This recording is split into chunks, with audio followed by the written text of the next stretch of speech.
crook. Well, actually.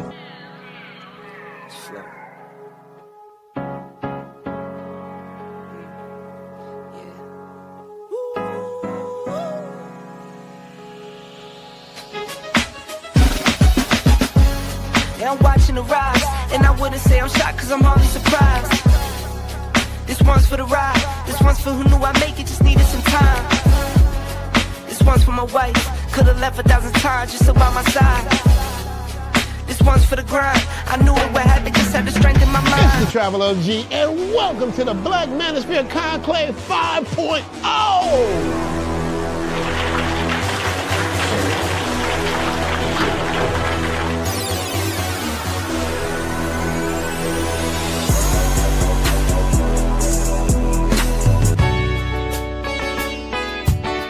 We got started in 2021 in Atlanta, united in the pursuit of excellence in all things. It's been one hell of a ride. Can I tell you what's on my mind? Cause I've been thinking about it for quite some time. Hey, can you give me a moment to declare my love? Can I tell you what's on my mind? We're now focusing more on opportunities for men, in particular passport bros. Guys who go abroad, they want to have a different lifestyle, they want to have a different achievement abroad. Oh yeah, there's without a doubt, the narrative has changed for us greatly.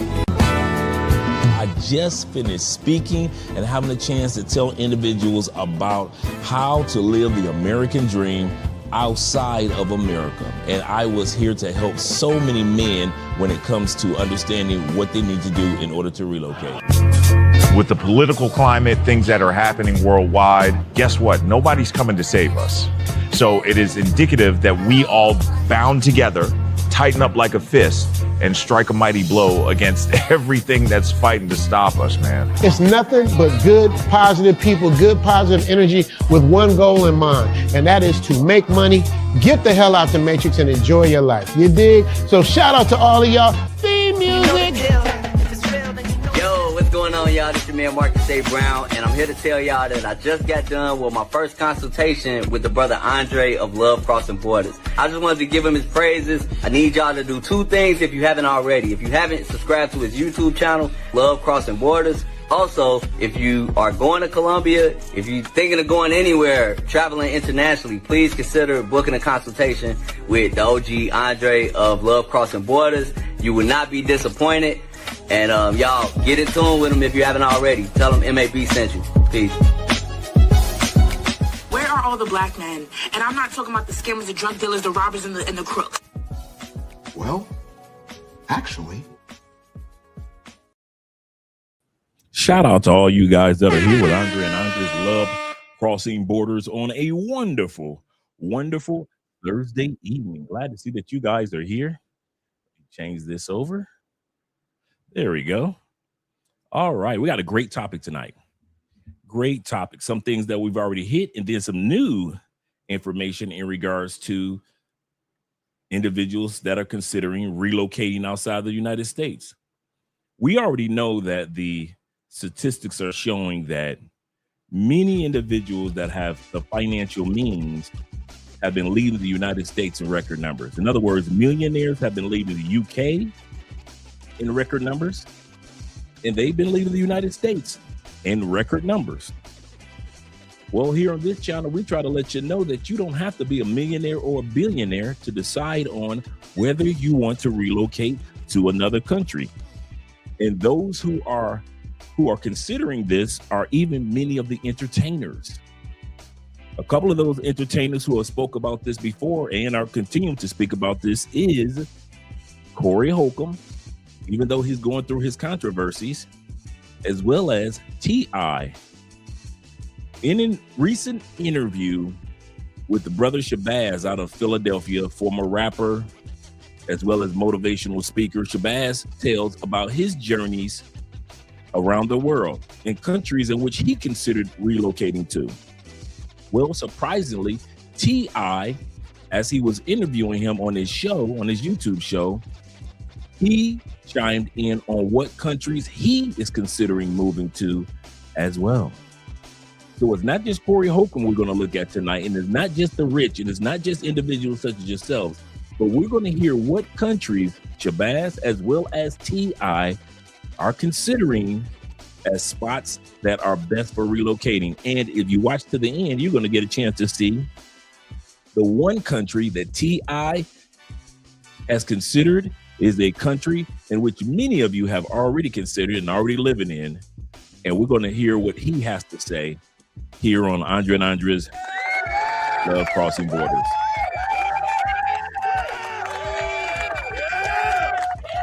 Cologne of the night is a great cologne. It's a leathery scent, great for t-shirts and jeans, great summer scent, but it is 1000% leather. It is Cartier Santos. The Santos by Cartier or of Cartier is an excellent cologne, really very extremely masculine. I kid you not. It is a great winter cologne if you are wearing your leather jackets or in the fall, or if you're just wearing t-shirts and some shorts. You're walking through Cartagena. It's a great masculine, manly scent. Once again, it is Santos by Cartier. That's the cologne of the night that I am enjoying right now. Really, really good scent. Really very, very manly, very masculine scent. Let's get started with the shout outs, shall we? Let's get started with the shout out. Let's get started. And thank you guys for supporting the channel. Thank you guys for supporting the channel by way of PayPal, by way of Cash App, by way of Super Chats. We appreciate that. You help us buy the equipment in which we have around here, as well as give to those that are in need. The fundraiser we just had, we raised over $2,200. Appreciate that with you guys. I still have the book that's getting ready to come out that's going to be free to those that donated.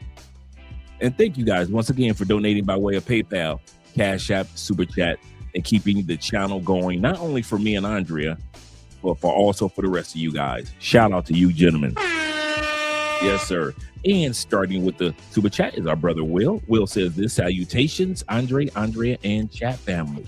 Smash the like button. Please support by way of Cash App, PayPal, or Super Chats. Yes, sir. He said, many celebs are relocating overseas. And you know who else just left and went overseas over the past couple of days? Your boy Jay-Z. Yeah, Jay-Z just got on the plane. Once he found out he was in the Epstein files, him and Beyonce had already been building a house in UK anyway. So they've been building this house for the past couple of years. But once Jay-Z found out he was in those Epstein files, it's ironic. It's funny how he's been able to just disappear suddenly over the last 48 hours. Shout out to my brother Black Nubian in the building, the Canadian boys who are always at it. I told this guy where I was from.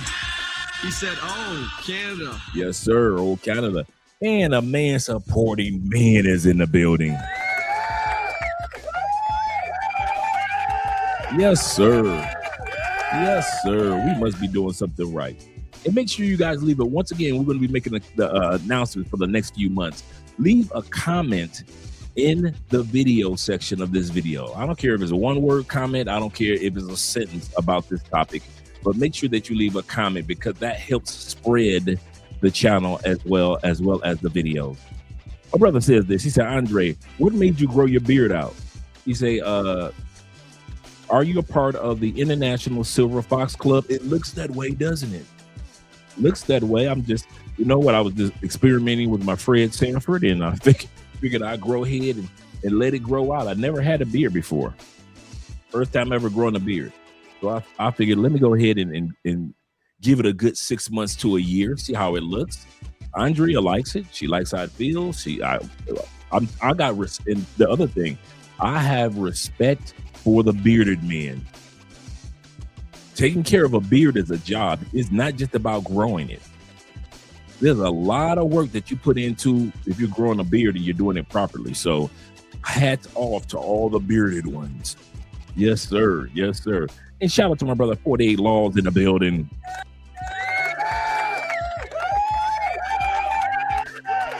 For the love of the game. For the love of the game, in the words of the lead attorney, for the love of the game with the $10 love. Shout out to you guys. We're going to have a good one tonight, guys. I kid you not. We're going to have fun, and more fun. Let me scroll up to all you brothers that are up towards the top. We got 38 in the building. Click the like button. Please, gentlemen, we like you. Make sure you like us too. And I'm going to drop the link over on Andrea's channel as well, that you guys subscribe over there. If you haven't subscribed to Andrea's channel, she's on fast pace to 5,000 subscribers.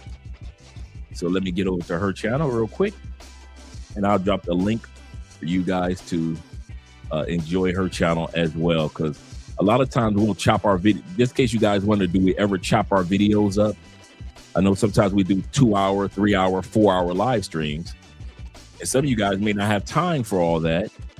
So what we're doing is we're chopping the videos up into 10-minute, 20-minute, 30-minute segments, and we're dropping it over on Andrea's channel. So if you guys want to do a replay, or if you just want to see everything in a shorter version, you can actually see that over on Andrea's channel. So I want to drop the link over there.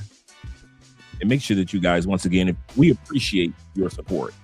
We really do. This is not just a one-man or one-woman effort. This is teamwork. Makes the dream work. And shout out to Will for being numero uno today, as well as my brother David Dice of the Dice family, that is. Shout out to you. Yes, sir. Salute to you as well, Dave. Salute to you as well. We're going to have another great one. Yes, sir. Let's scroll down once again. Let's see what else we got in here. We got Ronan. Good morning, my brother, over there where you are in Southeast Asia. Yes, sir. Shout out to all you guys that are out there. You Thailand guys, you Philippine guys, you Malaysia guys, Cambodia, if you will. I don't care if it's Cambodia to Mongolia. Shout out to all you guys that are out there enjoying yourself in the Philippines. Yes, sir. Yes, sir. He said, my brother Dre, good morning from the Philippines. Hope everything's going great with you and yours out there, Ronan. With you and yours. Kenny People says this. He said, they are not going now. They ain't going nowhere. They can talk about it and express it, but they're not going nowhere. They just all talk. Now they can go get their getaway from the public for sure. Yes, sir. And a lot of times people just get tired, and in their career endeavors, and they're just ready to get away to a new spot. Yep. Yes, sir. Glad to see that you're back in school, kid. Yes, sir. Just got back home from school. Shout out to Sean in the building. Glad Sean's here. Glad to see you here, brother. As well as scroll down, we got Simply Logic. Just Simple Logic being in the building. You can't beat that. Just Simple Logic. Yes, sir. Glad to see you here. He said, finally got me a remote business. Just have to grow it so I can leave my 9 to 5. That's exactly how it's done. It is often said about entrepreneurs. Entrepreneurs are people that are willing to work 80 hours a week so that we no longer have to work 40 hours a week. I'll say that again, and only entrepreneurs will get this. Entrepreneurs are men and women that are willing to work 80 hours a week so we will never, ever have to work 40 hours a week again. Shout out to you guys. Shout out to Don, aka the Don JP, that is. Yes, sir. Glad to see you here. Let me scroll down a little further with a shout out to you brothers. Let me see who I've missed. I hope I didn't miss anybody, such as my man Bean. I'm having a great evening, Bean, this Thursday. I'm having a great, I'm having a better week than the Patriots. Let's put it like that. That was a horrible, horrible Super Bowl. Shout out to the Seahawks for winning their second Super Bowl. But that was a boring Super Bowl. I think me, T-Mac, and Will, all of us, we just sat around talking. I think it was just a couple of us that actually watched the game, but most of us just kind of like sat around conversing. That's how boring the game was. I commend Bad Bunny for I know a lot of guys say that's the worst Super Bowl halftime show ever. It was in Spanish, blah, blah, blah.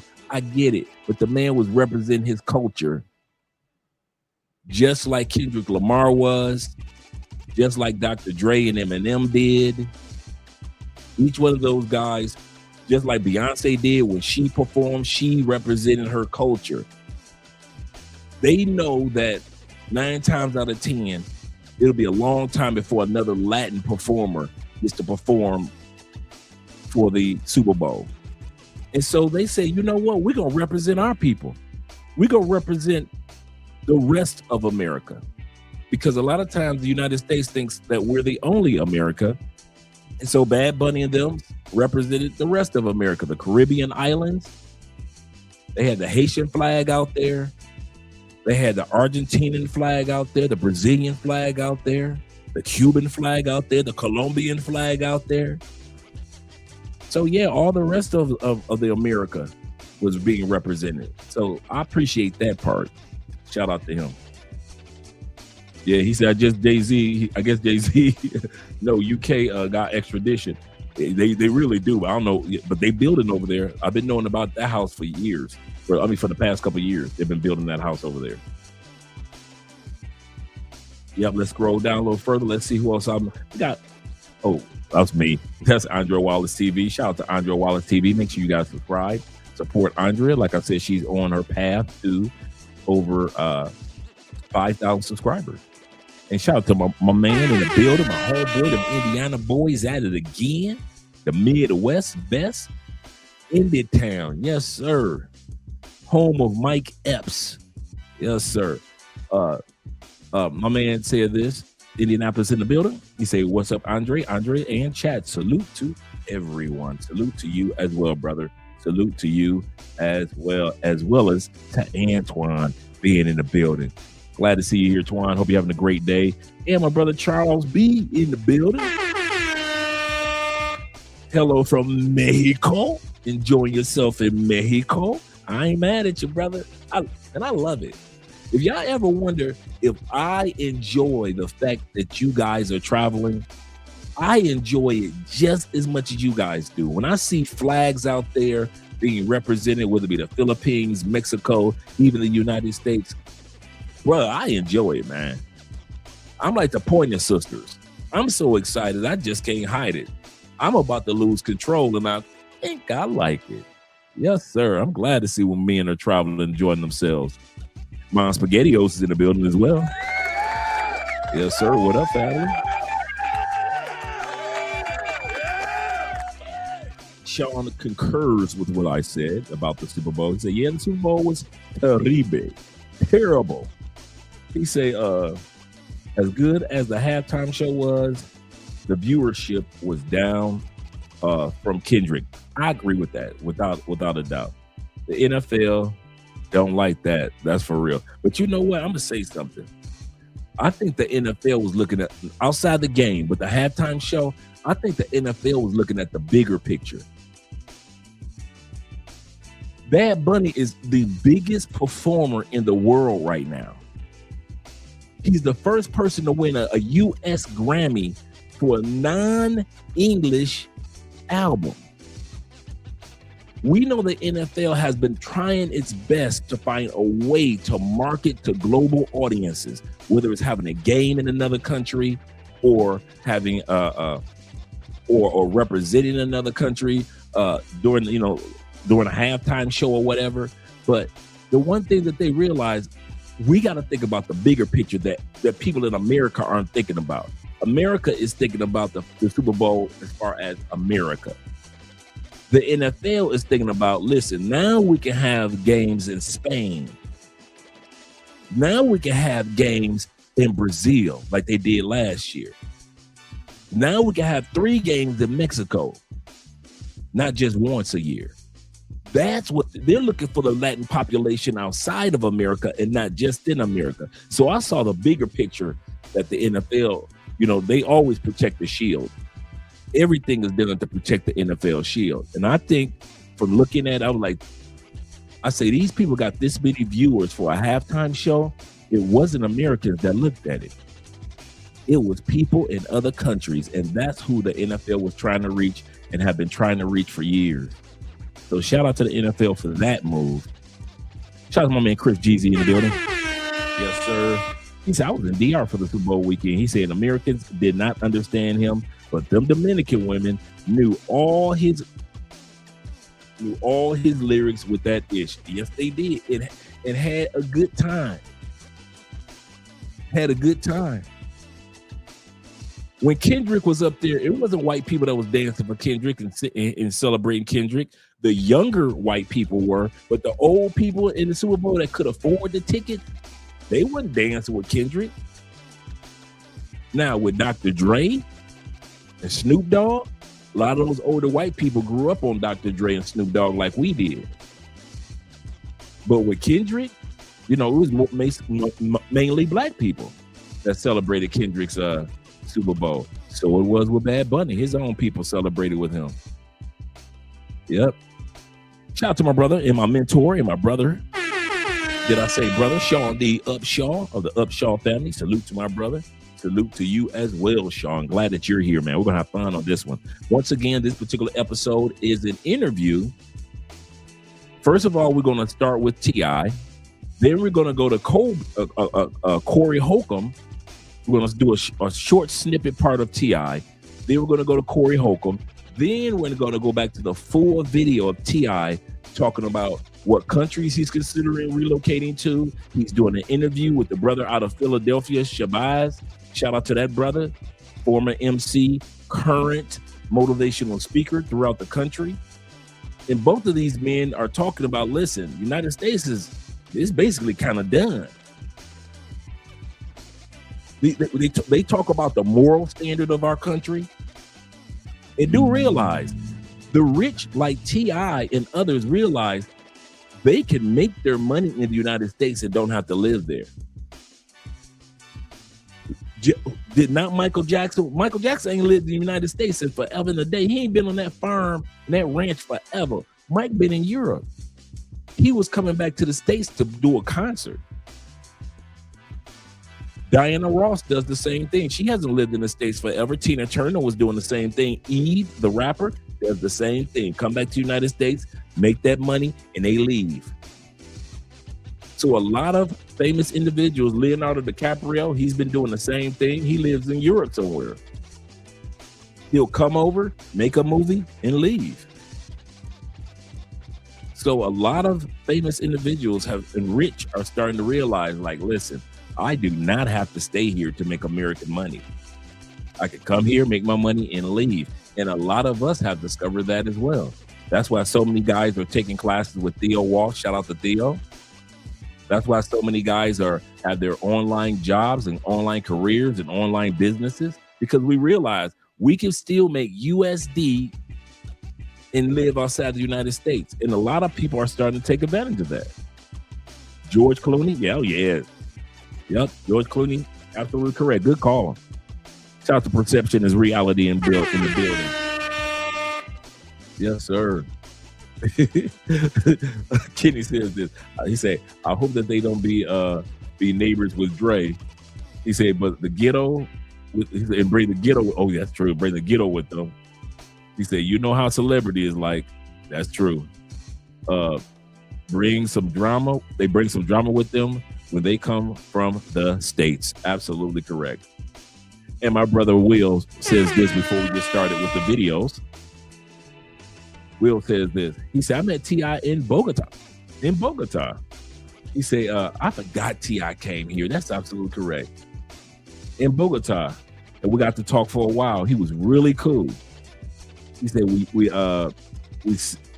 sat in the same section on the plane.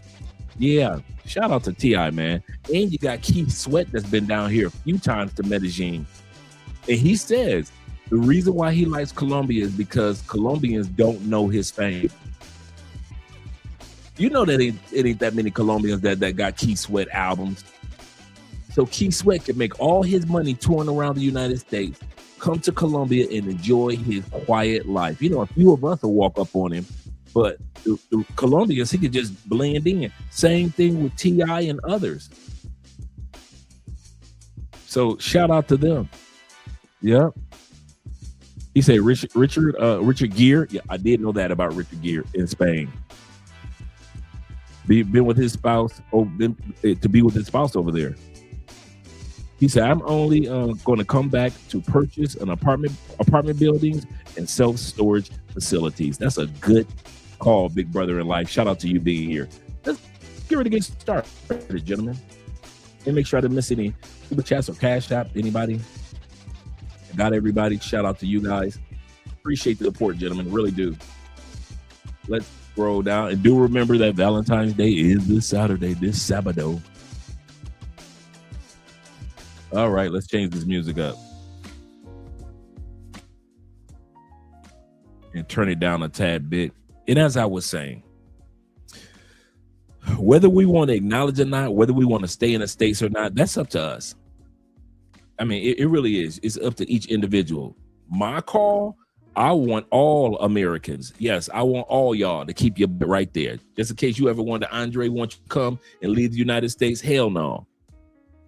I've been preaching this from the mountaintops. Nope. I want you to stay there, pay those high taxes, eat that unhealthy food, keep on loving your fat gals. Keep loving your fat gals in the United States. I love it. Noise pollution, air pollution, food pollution. Me and a brother was talking yesterday that I interviewed, and he says, Andre, I noticed how even the dogs in South America are less stressed out and more friendly than the dogs in North America. He said, our dogs are a lot more aggressive, even the pit bulls. I say, yeah, I say, there are pit bulls that walk around my old neighborhood, man, don't bother nobody. I'm talking about them some big boys and don't bother nobody. That ain't gonna happen in the States. That ain't, you ain't gonna find no pit bulls with their tail cut just walking down the street and ain't bothering nobody. Our country is back home is extremely stressful, and you don't notice it until you leave. And I want all y'all to stay.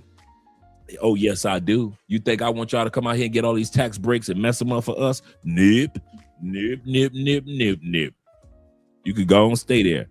You can stay there with them women that's trying to tell y'all that y'all need to get 6 figures, a 6-pack, have longer than 6 inches and be 6 feet tall. You can stay there with them. Stay there. I am not here to convince you, leave the United States. Nope. But guess who's doing it anyway? The wealthy. The wealthy are leaving the United States. As you guys already know, I wrote the book, Anywhere is Possible. I need to get some more copies of my book. You guys have purchased all my copies here as well as online. And as for the book, I show you step by step. And if you're in Patreon, the book is right there, absolutely free. If you're in the Patreon, I'm going to drop the link for that. The book, all 3 of my books are there for you. The 44 laws of travel, that's there for you. Those books are there for you.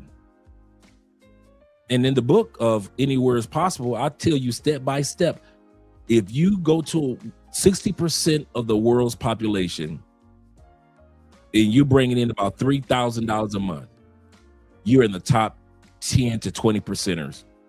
You're in the upper middle class. I was talking to a brother yesterday, and for a lot of us, we can't believe it. Like some of us bring 6,000, we bring 5 figures home every month. Some of us bringing home 10, 11, 12,000 a month. Some of you are bringing home 7,000, 8,000 a month.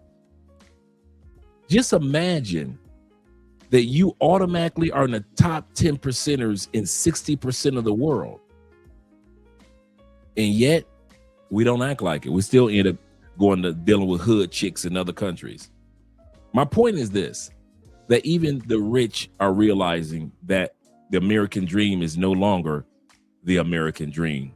And the American dream is slowly but surely is becoming find a way to make American money, but get the heck out of America ASAP. So let's go to get started with the videos. And I don't want to miss anybody.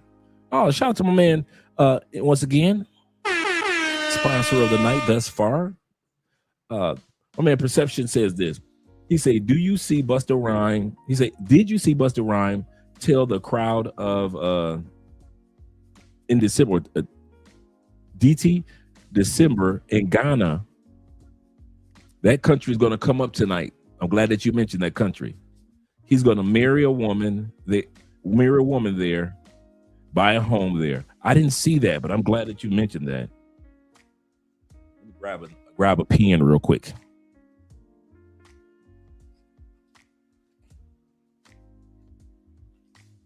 want to write that down because I'm going to research that. Yeah, that's what's up. He said that brother looks like he's at peace compared to how many folks he's been cussing out in public in the U.S. That's true. That's true. You will see some of your favorite entertainers, man, at peace. You'll have some of your favorite entertainers that you haven't seen in years. And you're like, man, they must be on hard times. Nope, they left. I had a friend of mine, man, that was a coworker of mine. And he had just got back to the States. And this was years before I even considered moving. We were both college recruiters, academic college recruiters at the same time. And I was in Indiana. Shout out to Indy.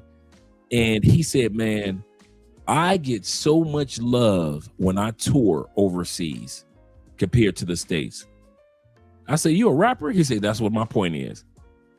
He said, here in the United States, nobody even knows that I get on the mic. They just think I'm a regular guy in a suit. He said, but when I go overseas, the love that I get and the fact that people know my lyrics and know my songs is crazy overseas compared to here in the States. And he was one of the first people to start dropping little seeds, little tidbits in my mind of how different it is for people. And like you were saying, peace of mind and opportunities overseas. So some of your favorite MCs that you might not hear from in a while, that's because they've been touring overseas and they appreciate it and they ain't coming back. They aren't coming back. Shout out to them for succeeding. Let's get ready to get started with the video. Once again, this brother Shabazz. He's being entered. He's brother from Philly, great dude, really good, old school MC. At the same time, he does motivational speaking for the youth and troubled young men across the country. He's being interviewed by T.I. We're going to start off with T.I., just a snippet of what he's going to be talking about. We're going to go over to Corey. In regards to Corey has been talking about this for quite a while, leaving the United States. And then we're going to go back and see the full video with T.I. and Shabazz and how these men are talking about, they're serious about relocating outside of the United States. Certain other places just care more about people. Got it. It's just more about, it's just caring about people more. Because here, man, you know, if in a lot of sectors, if you ain't got no money, you ain't nobody. Yeah. On every level. That's real. Relationships, education, healthcare, yeah, politics. If you don't got no money, you ain't got nothing coming. That's real. And be that as it may, I'm sure you've traveled. Had your share of observations of the world. Yeah. Have you been to another country where you said, man, I could live here? Let's stop here. Let's go back and look at these individuals that are considering relocating. Let's go back to this. Have you been to another country where you said, man, I could live here? Is now the right time to leave America to live abroad? Post-election thoughts. Run away from me, baby. Want to leave the U.S.? Countries are welcoming Americans with open arms. Alec Baldwin, Whoopi Goldberg, John Legend, all the way down. Rob Reiner, Chrissy Teigen, Barbara Streisand, Cher, Nancy Pelosi. Check it out. Even though she was in Congress, Nancy said, I'm up out of here. Y'all crazy. Hillary is considering it. Baby, I got a plan. We already talked about Tom Hanks. AOC is thinking about going back. Even Diddy should have left. Playing around, should have left. Should have left. Dr. Fauci, gone. Dr. Fauci got that COVID money and gone. Eminem's considered leaving. Mr. Detroit himself. Like I said, they'll make their money here, but they like, man, I'm out. I'm leaving. run away as fast as you can. No matter who wins today's presidential election, one thing is clear. Wealthy Americans are looking to potentially set up shop in other countries at record levels. 53% of U.S. millionaires are likely to leave America after the election. Watch this. No matter who gets voted in. It's up 30% from last year. Let that sink in. Here's the spots they won't go to. Malta is where they're getting their second citizenship at. St. Lucia and Antigua. Malta is the #1 spot they won't go to. Now, I never heard of this place before. Now, look, these are the top 4 highest. Portugal, Greece, Italy, Spain. And that's for permanent residency. Malta, St. Lucia, and Antigua is for second citizenship. The people trying to get out of here. They're like, yo, we checking out for the next 4 years. And they say it don't care who get in office. Millionaire Americans are leaving the United States. The U.S. used to be the gold standard for the wealthy. Now Forbes just published new data from Art and Capital saying the opposite is happening. In a survey of 1,000 millionaires, 33% say that they're more likely to leave now than before the recent election. That's 1 in 3 actively reconsidering where they live. This is not about a luxury upgrade. 84% are worried about foreign policy. 74% are concerned about the U.S. economy. 75% believe better economic and quality of life opportunities exist out of the United States. What does it say about America if the country that used to attract global wealth is now losing its own, and its wealthiest citizens no longer see it as the best place in the world to live and are having to look elsewhere? All I'm saying is this. It's going down. Everybody who out here shining, pulling up in big expensive cars, jewelry. Listen to me. Listen to your brother Corey. Them days are fading. Shining while in the streets is not the thing to do.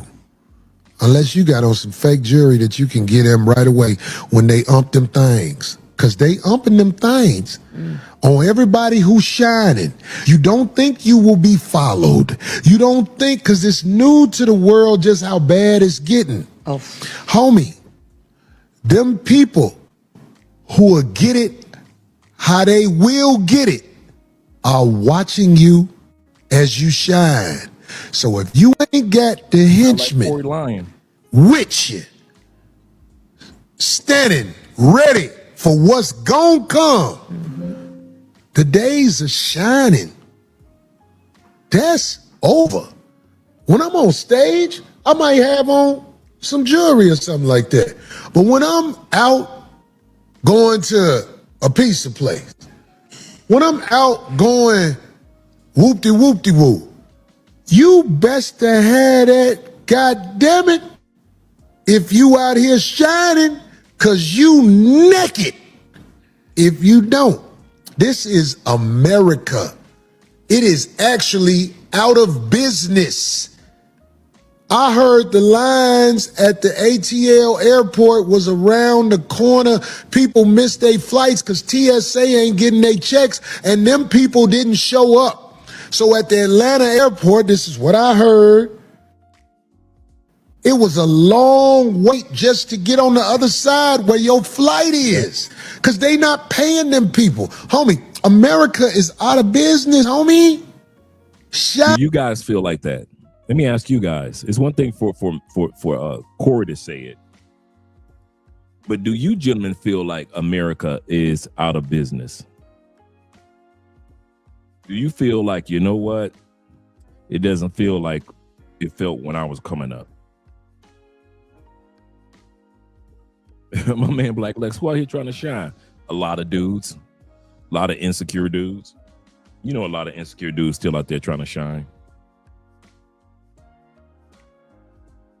Do you feel like slowly but surely America is going out of business as far as compared to how things were in the 90s, early 2000s? Let me go to the super chats and then I'll come to you guys, your comments. Perception says this. Oh, I think I read that one already. All right, so I read that one. Shout out to Perception. Right here. Sean says this. He said, hello. He said, hell no, it ain't out of business. He said, it ain't the same. However, if you know where to make money, you can easily. Okay, cool. I think Corey also means by the perception of how the world sees us anymore. I don't think people see us as the place to be like they used to. Chulupe says this, shout out to you. He says it's not out of business, but it is declining. He said, yeah, me and most of my friends say that it isn't the same America. And that's how I look at it. I don't think that it's just on the economic. I think it's more of a social thing as well. That the America that we grew up in, you know, being Generation X, some of you millennials can relate. That America is kind of drifting away, and that's the sad part, man. Like we've never seen America. Yeah, it's a declining empire. Correct. It's an empire, but it's on a decline. Trump says that we are the best we've ever been.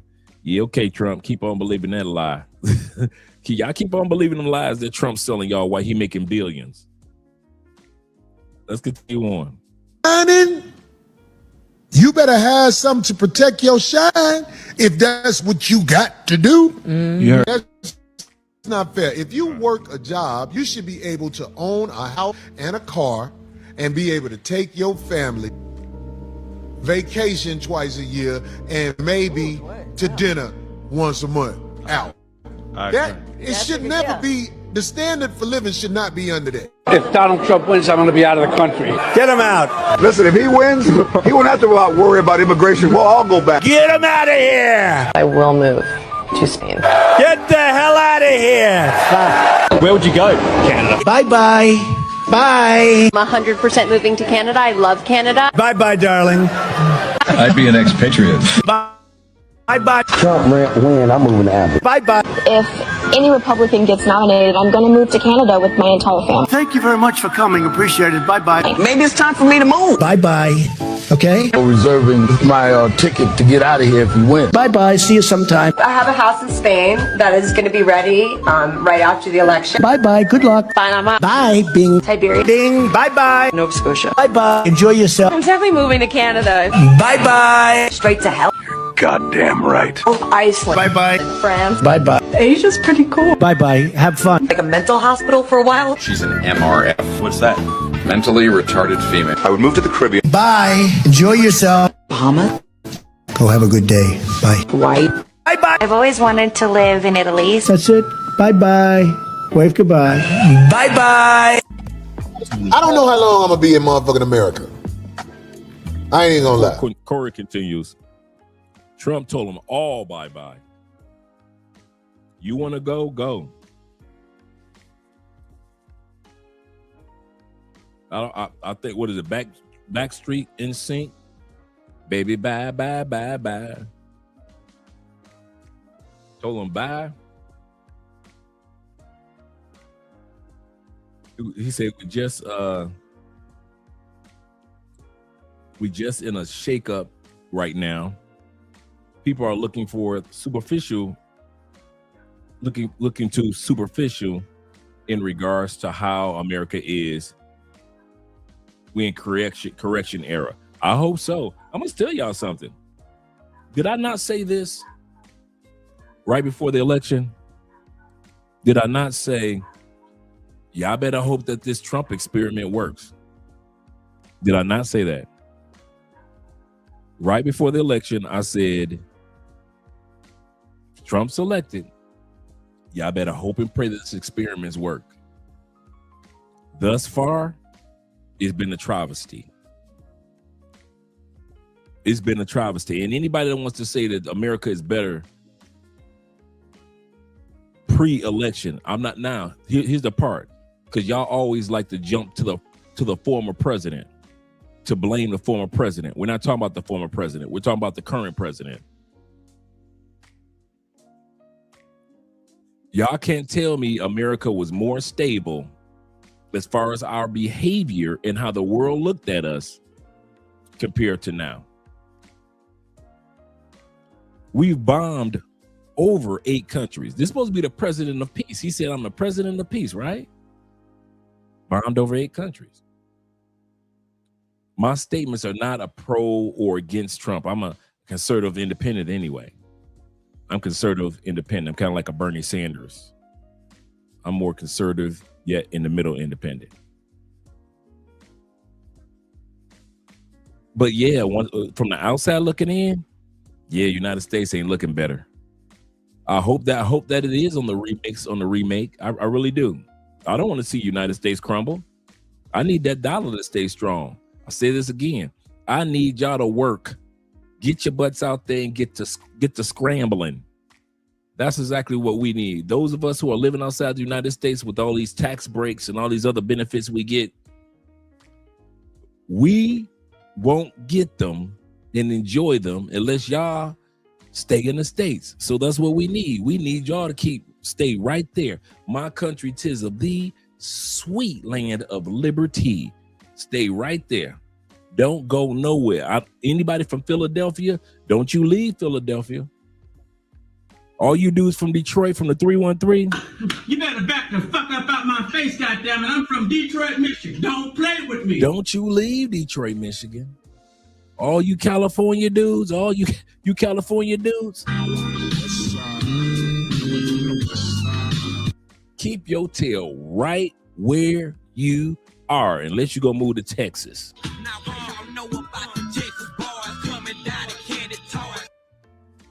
Yeah, we get so many benefits that as long as you guys stay in the States and don't move,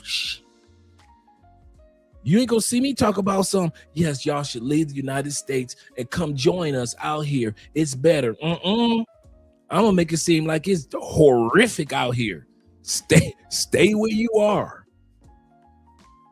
You voted for that experiment, live in it. You made that bed of ice. DEI, live in it. Live in it. I'm serious. Yeah, he said America's about to turn 250. Most empire. Yeah, that's true. Between 300 and 400. This is true, my friend. He said as much as they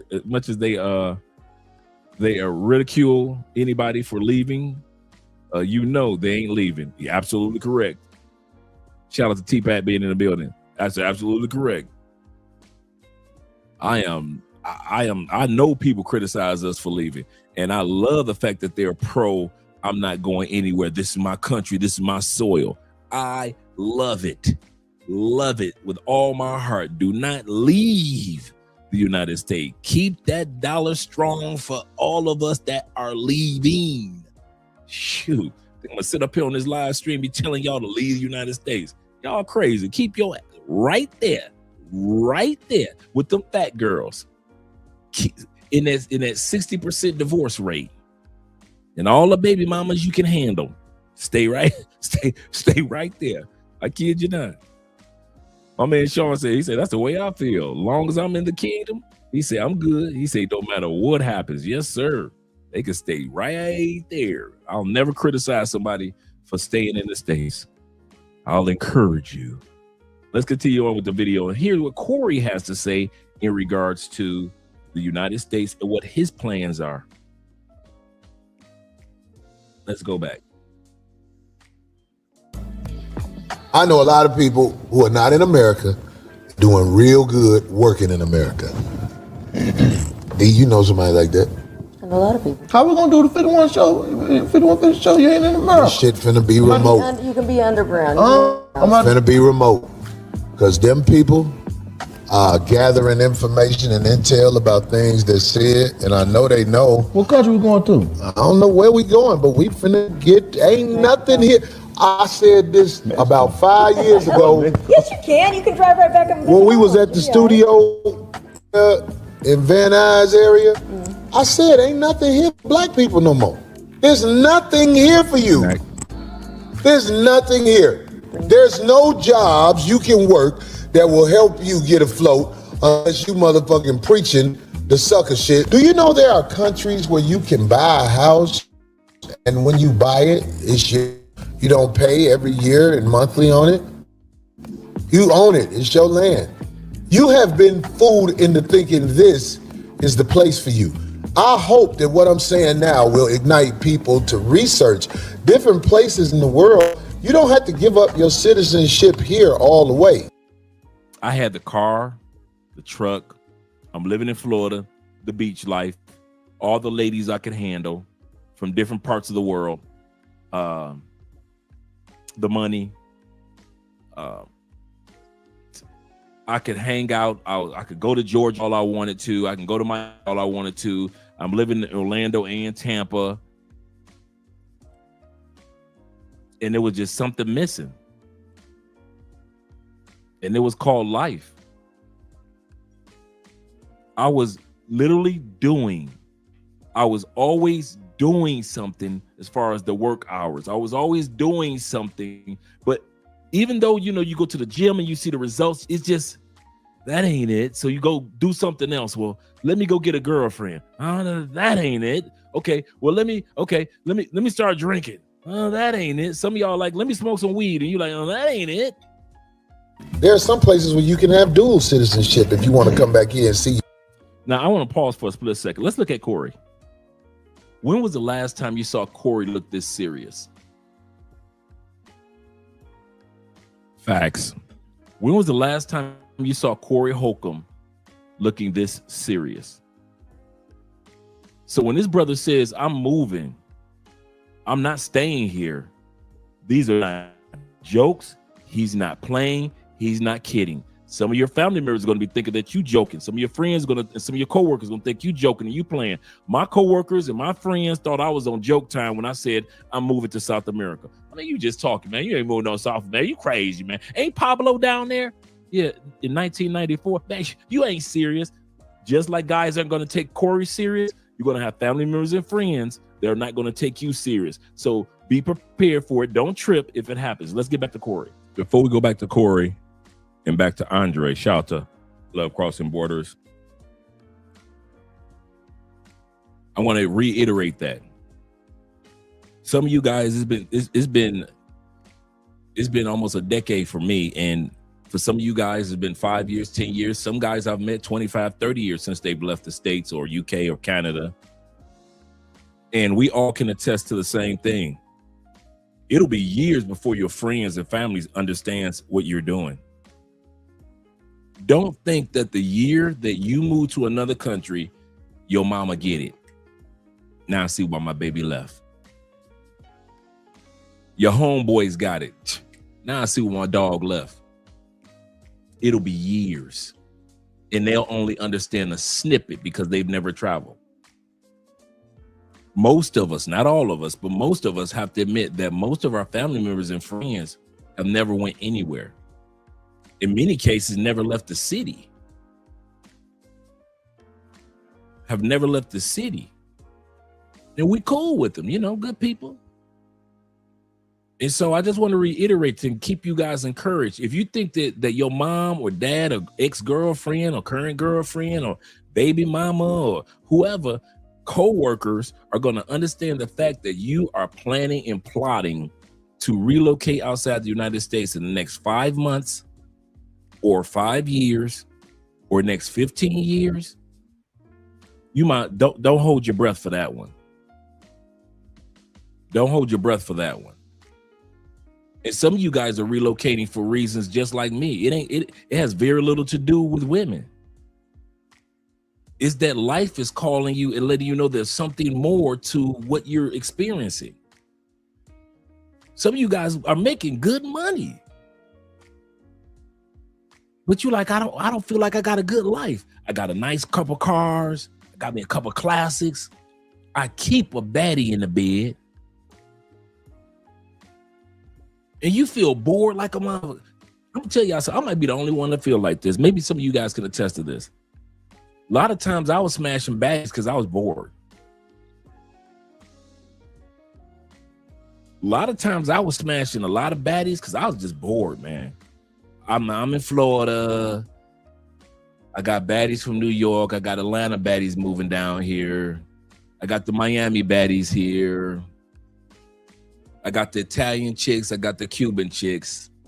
I got the Venezuelan chicks. I got the German chicks. A lot of times I would smash them. It had nothing to do because I like her. Oh, she cool. And my Uncle Jeffrey, I don't know if Ghostface is here. He could tell you. I had that. Dude, we might as well had installed a revolving door. You know, when you go into the bank or a large building, they got that revolving door. We might as well have went on ahead and install one of those in our apartment. Because I had them motherfuckers coming in and out, bruh. You talking about running through some women. I'm going through them. Bored to death. None of them had personalities like I wanted. None of them had that it factor like I wanted. Freaky as can be, don't get me wrong. Beautiful women. Didn't make me feel like I need to stay. Some of you guys can relate. You've been with a lot of wonderful, beautiful women, but nothing about them says you need to stay in the States to be with her or to be with them. Nothing about them. I was smashing out of boredom, dog. I was smashing chicks, man, like you go to the basketball court and just shoot some hoops. That's how I was smashing chicks. Kid you not. And they knew it. That's the crazy part. They knew it. I was recreational. They were recreational. I knew there was more to life, and I just didn't get it. And when I finally started traveling, it introduced me to different cultures and how different cultures, countries, foods, it made me feel like almost like being born again. You know how in the church we say we're born again? Travel made me feel like I was born again in the sense of there were some things new to discover while I'm on this planet. I thought I knew all the recipes until I went to Italy and had real recipes, and went to Spain and had real recipes. Brazil and Colombia and the Caribbean and Mexico and had in Canada and had other people's recipes. It introduced me to a lot. It's almost like life has started all over. Okay, now you got to learn some new recipes. Oh, those foods that you eat in America, they're illegal here. What? Yes, they're illegal here. So I had to learn that foods were illegal. Languages. I had to learn that in America, we could slam a car door and there's no big deal. But here in Colombia, you go get cussed out slamming somebody's car door. Just the cultural changes just made life brand new. The fact that Medellin, anybody that's ever been to Medellin, you thought you saw green trees your whole life growing up. You sworn, hey, we got green trees in my neighborhood. Go to Medellin, Colombia, the city of eternal spring. Are not those trees greener than green? Do not those flowers just stand out in Medellin? You like, yeah, this city, I see why they call it the city of eternal spring. I mean, everything's just amplified in your eyes. You think you knew beauty. I thought I knew beauty. I was in the States and I thought I knew fine women. Like, she fine. She's a 10. She's a keeper. Got on a plane, went to other countries, even though I was smashing chicks from other countries. Because, you know, in Florida, everybody coming through, right? But when you go, it's one thing to smash a Colombian in the States, Puerto Rican in the States, Cuban in the States. It's another thing to go to their country and see what they women really look like. You think you just saw you some fine Spanish chicks. Wait till you get to Spain. Wait till you get to Brazil.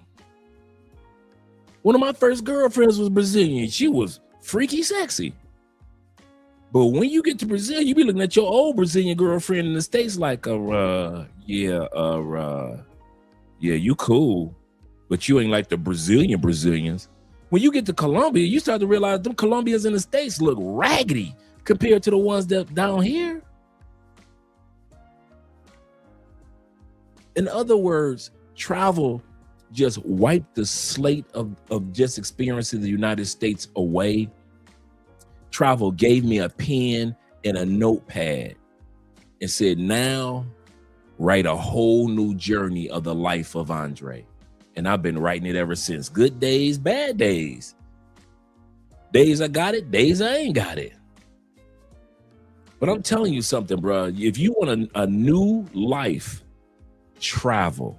If you want to get over some of the mess that you've dealt with in the States, old breakups, the stress from work, whatever, I am telling you, travel, and I'm not talking about just vacation travel. I'm talking about when you finally get to the point where at least your vacation is 10 days. 5 days, 3 days, that's cool, that's nice. But once you get it to 10 days, man, you be plotting on how to get out of these countries. Plotting. Zeta says this. Shout out to Zeta in the building. In Tampa, 813, Trigger City. Shout out to Tampa. Shout out to Tampa. Zeta says this. He say, facts, Dre. When I brought one of my homeboys with me to Colombia, he didn't believe everything I told him about Colombia until he got on the plane with me. Absolutely correct. And Sean says this. He said, these international chicks with will check your confidence. This is true. Will check your confidence. They lock eyes and don't let off to see if you're going to say something. That is so true. Expected masculinity. That's another thing that I noticed here compared to the United States. To where in the United States, women trying to compete with you in regards to who's going to be the man. Here in South America, they are waiting on you to express your manhood. They're waiting on you. They'll look. Yes, they will. Like my brother said, they'll lock eyes, but you need to be the one to walk over and say something. Yes, sir, man. Yes, sir. Sean also says this. He said the main women or the man woman I see just in DR and St. Martin, Bermuda, just in the airport these days, make American women look like hood boogers. Man, I don't see. And you guys who are still in the States, and if you haven't traveled outside the United States yet, and I'm not just talking about a cruise, shout out to cruises. I used to do a lot of them. But I'm talking about when you really leave the United States,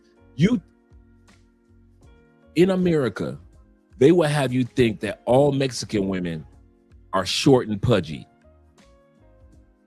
Right? Come on, let's be real. Until you get to Mexico and your jaw drop at how fine many Mexican women are.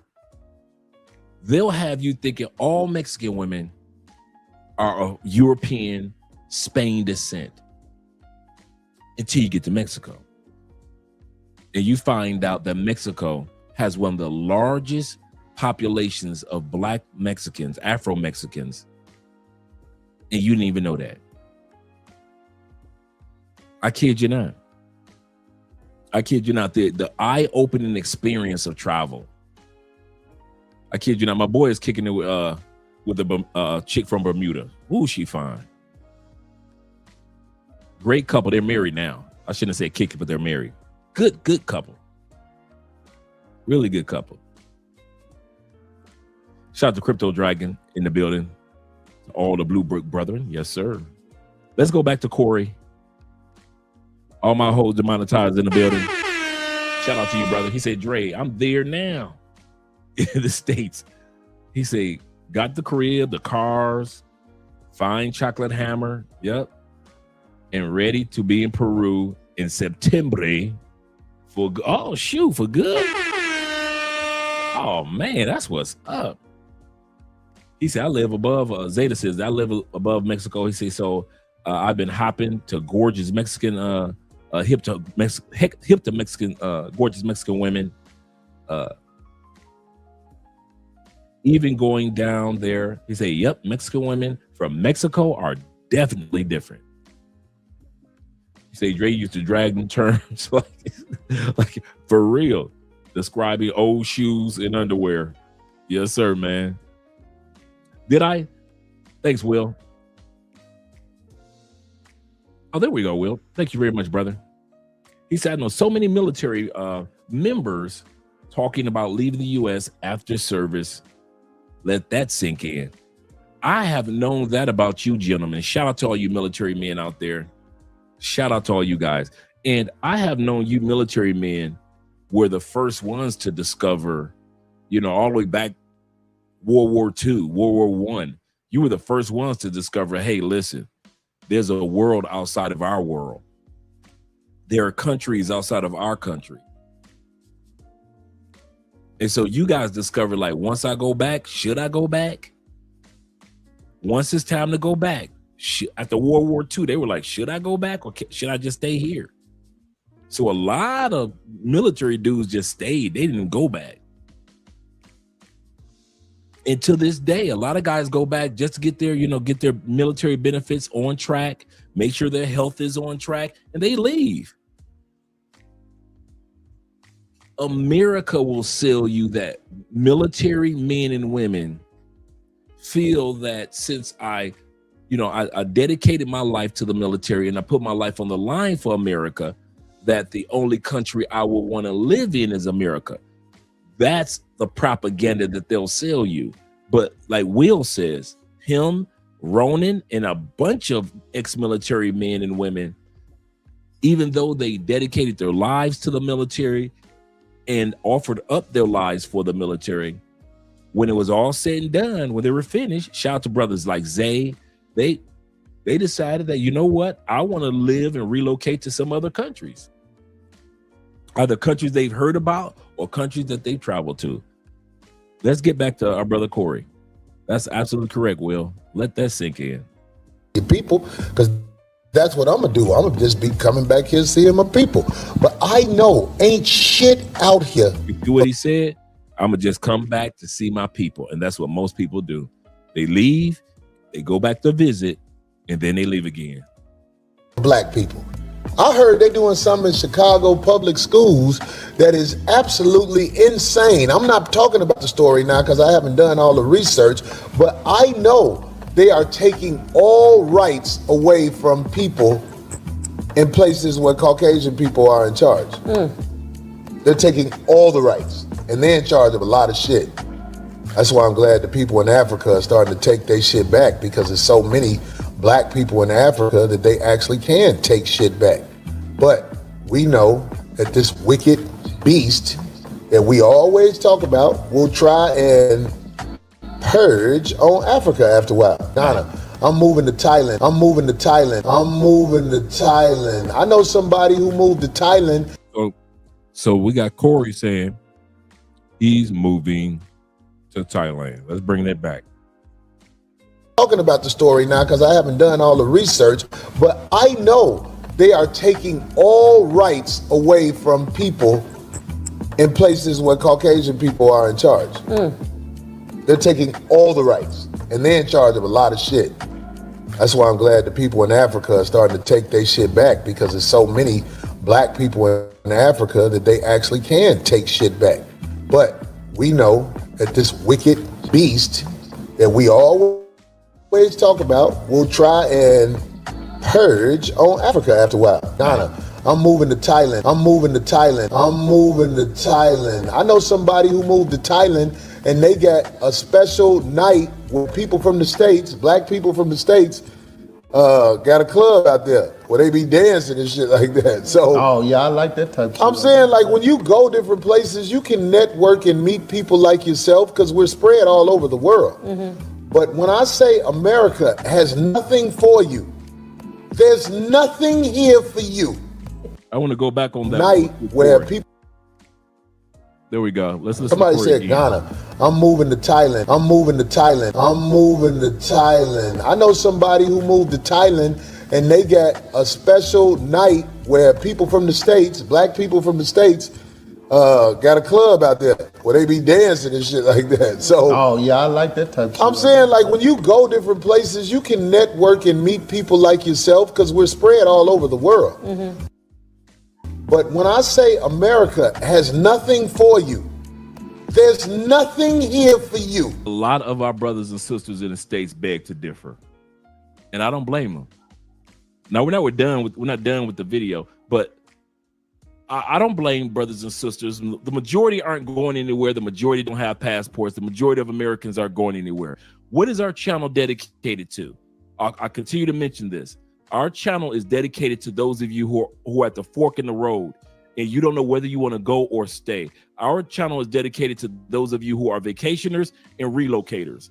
We're dedicated to let you understand that there's a difference between the two. Never choose the country that you want to move to with the mindset of your vacation you'll be disappointed.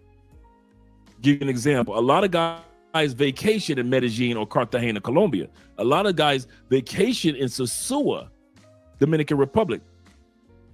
But when they want to relocate, a lot of guys relocate to Santo Domingo, Dominican Republic, or Santiago, or Puerto Plata, other areas, and not Sosúa, because they're relocating now, not just vacationing. Same thing with me. Instead of moving to Cartagena or to Medellin, we decided, I was like, I'm not living a vacation, I'm relocating. So let me find a city for a person that relocates. So I chose Bogota.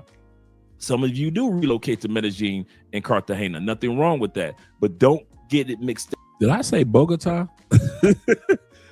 So I chose Bogota. That is not where I chose, Andre. I chose Cali. I said Bogota. And when I was editing earlier, I said, did I say Bogota? Okay, I chose Cali. And I want to re-emphasize that. Do remember, gentlemen, the vacation you and the relocation you are two totally different entities.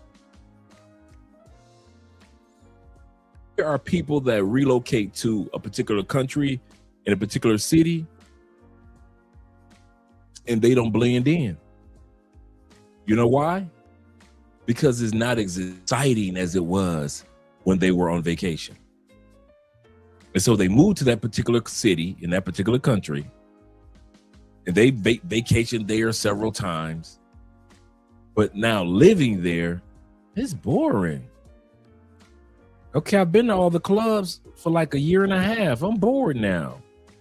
Because I moved as a vacationer instead of moving like a relocator. Always remember that, guys. Whatever country you're going to decide to live in, whatever city you decide to live in. Some people vacationed in the heart of Thailand and Phuket, right? They had a great time. Now that they've relocated, they live on the outskirts.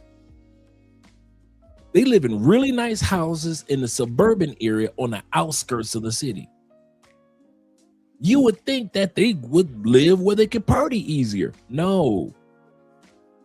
There's a difference between the relocation you and the vacation you. I've been saying this for years. Never, ever let the relocation you follow the decisions of the vacation you. Yes, sir. Shout out to Chris. He said in 5 years, he said I will be out of the country full time. Yes, sir. Congratulations, Chris. He said, I have my mortgage here. He said, so I'll be back part-time. Yes, sir. IMF says this. He say, with the treaty of enmity between the United States and Thailand, U.S. citizens can own 100% of their own business in Thailand. And non-citizens can't do that. Corey could open that's a good point. Could open a comedy club in Thailand and own it 100%. That's true. And when you guys said earlier, man, if he took 5150 on the road, he'll still have his American audience. Just think about it. He will still have his American audience, yet he's in Thailand. Now he's picking up Southeast Asian audience as well. People aren't going to stop watching Corey. People are going to still watch Corey, and then to give them a fresh reason to watch Corey because he's going to be overseas. Yes, sir. They say no more 5149. Let's scroll back up for a minute. Zeta says, I want to go to Thailand to eat and to eat at that black-owned restaurant Richie Mack ate at. Yep. Shout out to him. Yeah, let me scroll down to the super chat. Shout out to my man J being in the building. He said, I am so late. No, you're not too late. You're not too late, brother. Glad to see that you're here. Glad to see all you guys that are here. Yes, sir. He said, I love visiting major cities in foreign countries. He said, but I'd rather live in the place where tourists don't really know. That's why I came to Cali, because everybody knew Medellin. Everybody knew Cartagena. And Bogota, I was just looking at today, Bogota is the 31st largest city in the world. So I didn't want to be in Bogota. That was just too big. I already lived that life. And so I said, you know what? Let me go check out Cali. And it was just a perfect fit for me, man. Perfect fit. Major city, major airlines, and it's right underneath Panama. So let's continue on. Between the two. That's what this channel is dedicated to.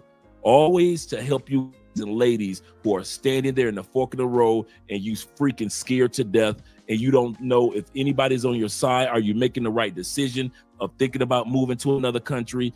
Can it actually happen? You know, I see other people doing it, but I can't do it. I don't have that much money. Remember, guys, I did off with $20,000 for my 401k. I had $20,000 to $30,000. That's it, $30,000 at most in an online job. I had $30,000. That was it. I had a small little online job. I gave up a job in which I was making $87,000 a year as a college recruiter. I have been doing it for 20 years. I'm making really good money. I like to. But at the end of the day, I followed that fork.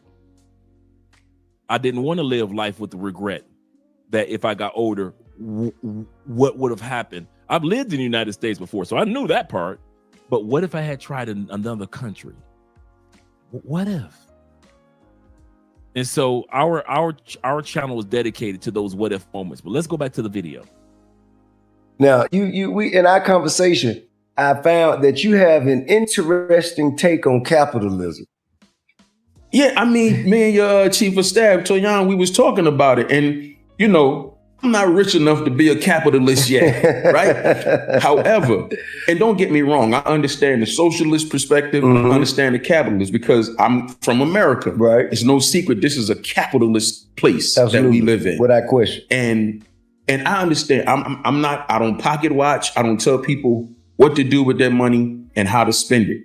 But I do believe that we in this country could adapt some of the followings of other places, other countries. Interesting. With free healthcare, with free education. I just think it should be some concessions made because I think people look at people who don't have as people who don't want. That's just not the reality. People who shouldn't have. That too. Yeah. You know what I'm saying? If you don't have, you should have. Right. Because you don't want. Right. If you want it, you could have it. Right. I got it. You could get it. That's how a lot of people are programmed to think. And I just believe, and again, this is not to tell anybody what to do with the money. I personally believe it's up to legislation and the government and the people who powers that be, sure that people who don't have, you know, don't go without. It's an interesting perspective that you speak from, because this being the greatest nation, right? I don't understand how there are other countries that have less than us with more amenities to their citizens. I personally believe it's because of the moral compass. of moral code than we have. It's all about the money here. In other places, it's about the people. Right. So it's not necessarily about the money and resources per se, because in those countries, they don't have to have the Mercedes to define them. Right. In those places, if they could drive a Toyota, still live well and help somebody else, that's what they're gonna do. Right. But again, we live in a different place, different rules, different regulations, different standards. But I think the difference is just really how we're wired and conditioned here. Yeah. Like if you go to different cities, and certain cities have certain reputations of those people. New York got a reputation. Philly people got a reputation. Like if you go to New York, you expect hustle, bustle, fast talking. Right. Excuse me, that's what you expect in New York. Right. Philadelphia, we know somebody say good morning. What you mean good morning? You know, like I thought it was the city of brotherly love. It is, but the love don't come right away. you gotta get to that. You gotta court the city to get to. They don't tell you about the courting stage. Yeah. You know, so it's just America is its own monster, for lack of a better term, right? But I just believe the difference is certain other places just care more about people. Got it. It's just more about, it's just caring about people more. Because here, man, you know, if in a lot of sectors, if you ain't got no money, you ain't nobody. Yeah. Before they go any further, shout to Shabazz and T.I. Once again, these guys are going to get into talking about what countries are they considering when it comes to relocating. We already heard Corey say that he is definitely leaving the United States. And he's adamant about Thailand. Let's see what T.I. and Shabazz has to say, what cities that or countries that they are considering in regards to relocations. And Shabazz is making a great point in regards to, yeah, we got all the money. Okay, this is America. Y'all ready? Like my brother said, this is America. America is set up like this. America is a Lamborghini, a Ferrari, without all the bells and whistles. I'm gonna say that again. When you don't live in the United States, you discover the United States is a Lamborghini. It looks beautiful. It runs good. I mean, it is great. It's the Bugatti of Bugattis. But it doesn't come with the bells and whistles. Those heated seats, you're not going to get that. That extra gear, that doesn't come standard. United States is a country that comes standard. It's expensive like a Bugatti. It's rare like certain Bugattis, certain Ferraris, certain Lamborghinis. It's rare, but all the bells and whistles and all the extra stuff you want, you got to pay for it yourself. Now,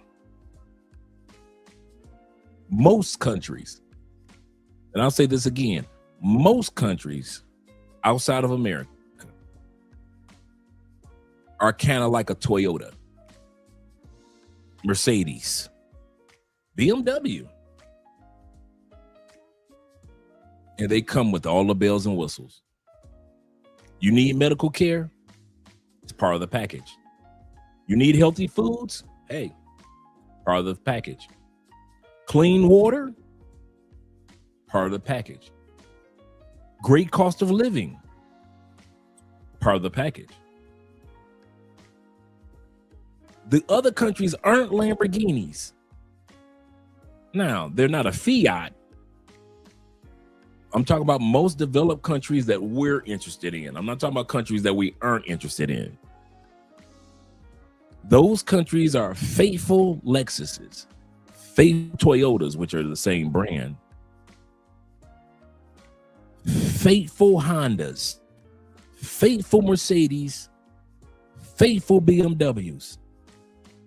And they come with all the bells and whistles. You need free education, they got that for you. You need a discount on the cost of going sending your kids to college or sending yourself to college. They've got that. In many countries, college is free. They've got that. They've got all the bells and whistles for free. Our country, it is an expensive vehicle. It looks great on the outside. It runs great. But if you're looking for the heated seats, you're looking for the extra gears, you're looking for the special headlights, you're looking for a particular wrap color, or color to wrap around it, or a particular color that is being made in a particular, somebody's special paint job. You don't get that in America. You got to pay for that. If you want good health care in America, you got to pay for it. You want college, you got to pay for it. You want great college, you got to pay for it. Child care, you got to pay for it. Many countries, they automatically go 50-50 divorce. America, you gonna pay for it. Child support, when it comes to child support compared to other countries, you gonna pay for it. The divorce rates, you gonna pay for it. Looking for a woman that's healthy. Over 70% of Americans are considered to be overweight or obese in one capacity or another. If you want to be healthy, you won't pay for it. Healthy foods, you're going to pay for it. Countries like Thailand,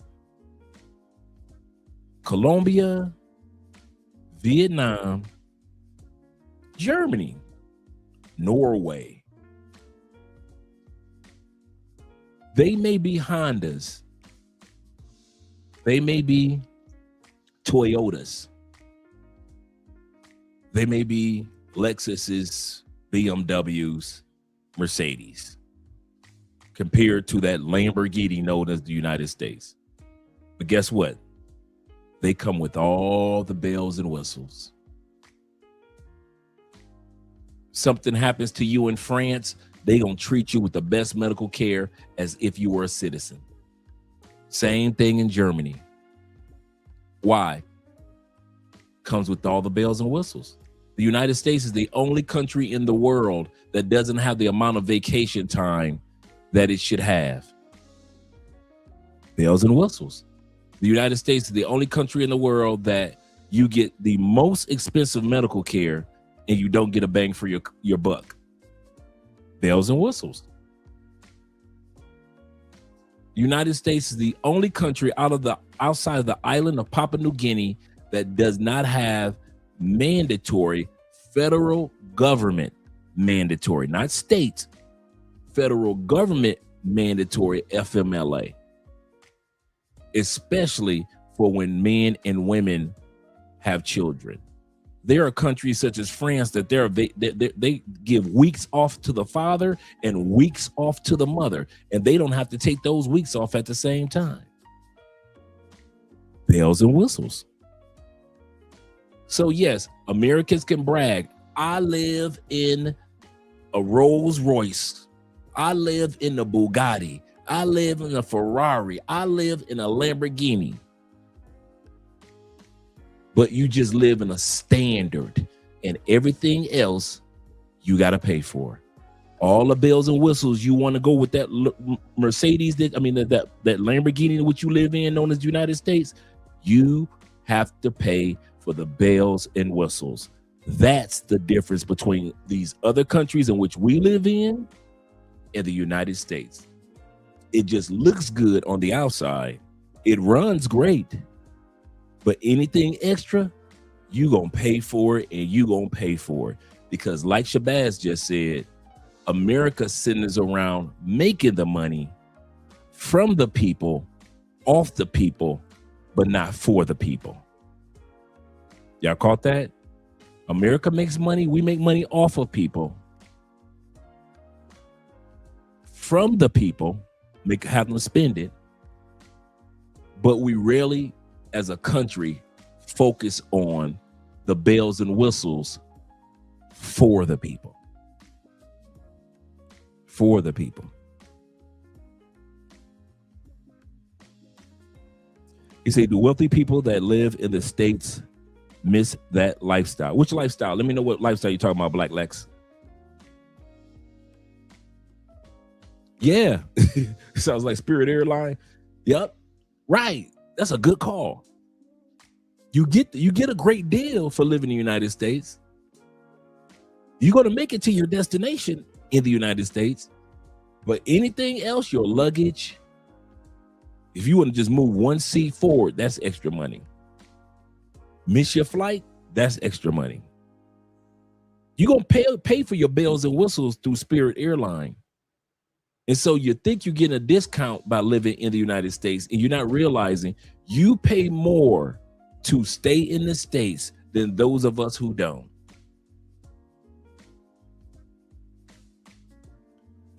We have healthier foods. You got to pay for medical because you don't have healthier foods.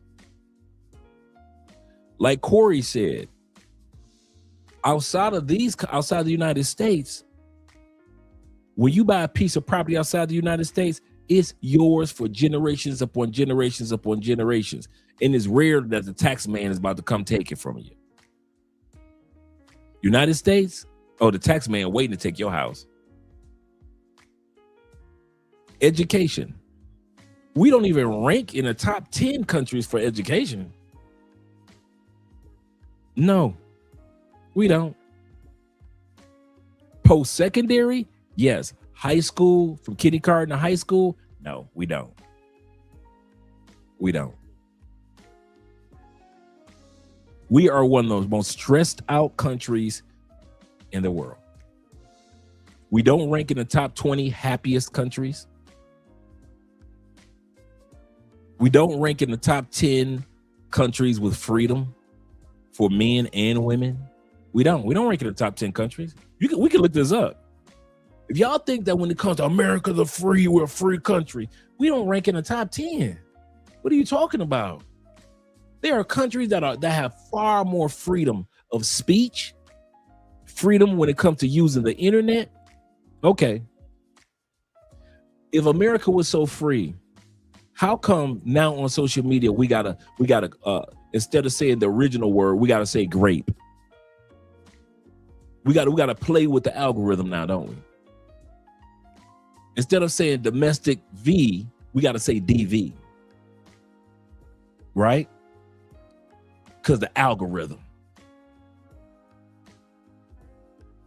We can't showcase the fact that somebody's fighting on our social media, on YouTube and certain other platforms.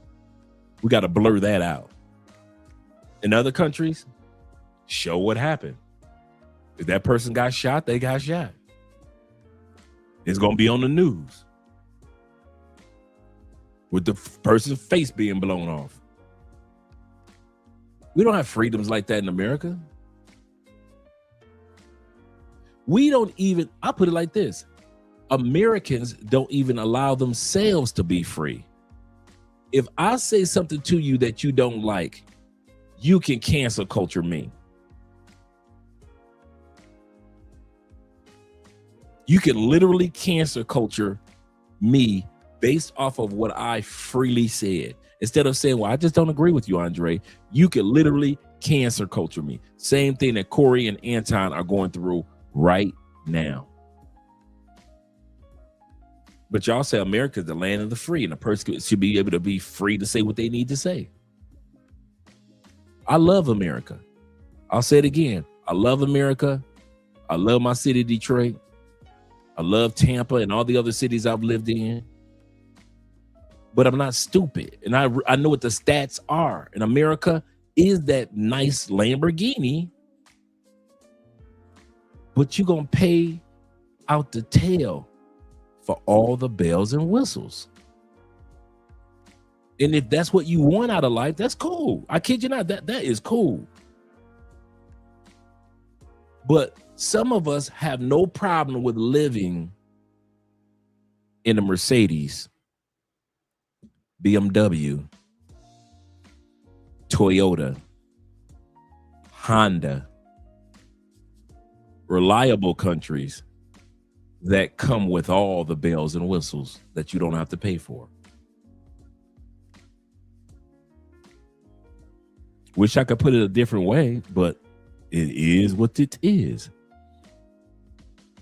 My brother Proto J said this. He said the black-owned restaurant is called Qatar Lounge Cafe Pattaya. Shout out to that brother. He's got that restaurant, those restaurants there. We talk about in Thailand, of course. He said, I recommend the French toast. The brother who owns the restaurant also has a bar opens at 3 p.m. just a walk away. And you know what I love about us when we come to sharing information? I won't even lie. We talk, us dudes that travel, we talk as if we just going around the block.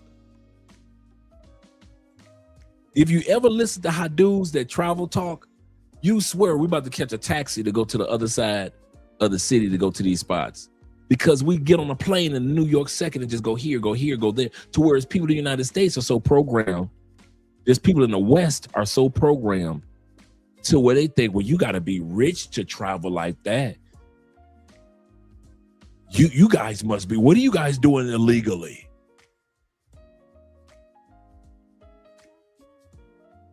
And a lot of times it's just that we don't waste our money trying to flex in the States anymore. A lot of times we just no longer decide to flex in the States. We just go to other countries and just enjoying ourselves. And Big Brother says he's opening up another spot in Bangkok. So shout out to him. Yeah, fully furnished Toyota Lexus for me. Correct. But so many Americans have been programmed to flex that Lamborghini lifestyle, that Rolls Royce lifestyle, that meaning that America is so flashy and so everybody wants to live in a Lamborghini. Everybody wants to live in a Bugatti or a Rolls Royce. But if it doesn't have the bells and whistles that you want and you got to pay for everything, you got to pay for the heated heated seats. You got to pay for the moon roof. You got to pay for this. You got to pay for that. All the extra bells and whistles that you would want for a vehicle, you're going to have to pay for that in the United States. Come out of pocket. That's what it's like to be in the United States compared to other countries. So as for me, give me that reliable Honda, that reliable Toyota that has all the bells and whistles that I can handle. Yeah, that's the same brother BMT interview. Absolutely correct. Absolutely correct. Shout out to Malwood in the building as well. He said they lost to the Matrix for real. And that's why I use that story as a metaphor to give guys a visual of what it's like to live in the States and what it's like to live in other countries. The state is cool. Live your Lamborghini life, in other words. But you are not going to get any bells and whistles unless you pay for it. And when you leave the States, you start to realize, like, dang, these other countries got bells and whistles that my country ain't even got. And my country is the Lamborghini. This country ain't nothing but a Honda, a Toyota, faithful, good, but it don't have nothing to offer. I mean, it's giving me everything that I need to live the life that I want. But America, no.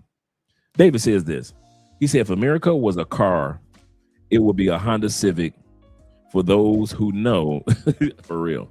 He said, it's not hate, but America is so finished. Words can explain the environment. It's trash. And I kid you not, a lot of reasons why I don't say too much. You know, I'll do commentary and responses on videos about America. But for the most part, I keep my mouth shut about the United States because I've been gone too long. The United States for me is like me going back to Detroit and going back to my high school. You know, even though Finney is gone, shout out to Finney Highlanders, Eastside Detroit. Going back to the United States for me is like going back to my high school. Well, it was my high school, bruh. That era of my high school is gone, including the building, right? The longer you're away and you go back to visit periodically, I kid you not, the more you realize that that's not my America. So you don't trip, you don't criticize, you watch from afar, but I don't have a 2 cents to talk about America itself, the country, because the America that you guys live in is not my America. My America, my era of living in the United States for 50 years has passed. It's already gone. I'll have to start a new era of America if ever I live in the United States. Me live in the United States again? That'll never happen. That'll never happen. Let's go back to the video, gentlemen. Every level. That's real. Relationships, education, healthcare, politics. If you don't got no money, I just believe the difference is certain other places just care more about people. Got it. It's just more about, it's just caring about people more. Because here, man, you know, if in a lot of sectors, if you ain't got no money, you ain't nobody. Yeah. On every level. That's real. Relationships, education, healthcare, politics. If you don't got no money, you ain't got nothing coming. That's real. And be that as it may, I'm sure you've traveled. I'm sure you had your share of observations of the world. Yeah. Have you been to another country where you said, man, I could live here? You ain't got nothing coming. That's real. And be that as it may, I'm sure you've traveled. I'm sure you had your share of observations of the world. Yeah. Have you been to another country where you said, man, I could live here? Sydney, Australia. Yeah, I agree. Dubai. Also. I wouldn't say I could live in Germany, but what I did like about Germany, I had a medical scare in Germany, and them people at that hospital, man, took so good care of me and didn't charge me a nickel. What? Remember I just said other countries come with the bells and whistles as he's describing Germany. These countries aren't Lamborghinis, but they are faithful Toyotas, Mercedes, and BMWs. Didn't pay nothing. They had my license. When I get back stateside, I'm waiting for the bill to come in the mail. I'm like, man, I owe these Germans money. What? Nothing. So I had a good experience in Germany in terms of, hospitality. But off the top of my head, outside the country, living somewhere, the top two is Sydney and Dubai. I spent a lot of time in Australia as well. I must agree with you there, as well as Dubai, Abu Dhabi as well. Mm-hmm. Another place is Thailand. I haven't been. My little sister just came back from Thailand. Phuket, Thailand. Yep, she was at. Yep. All right, there we go. Thailand is on the map.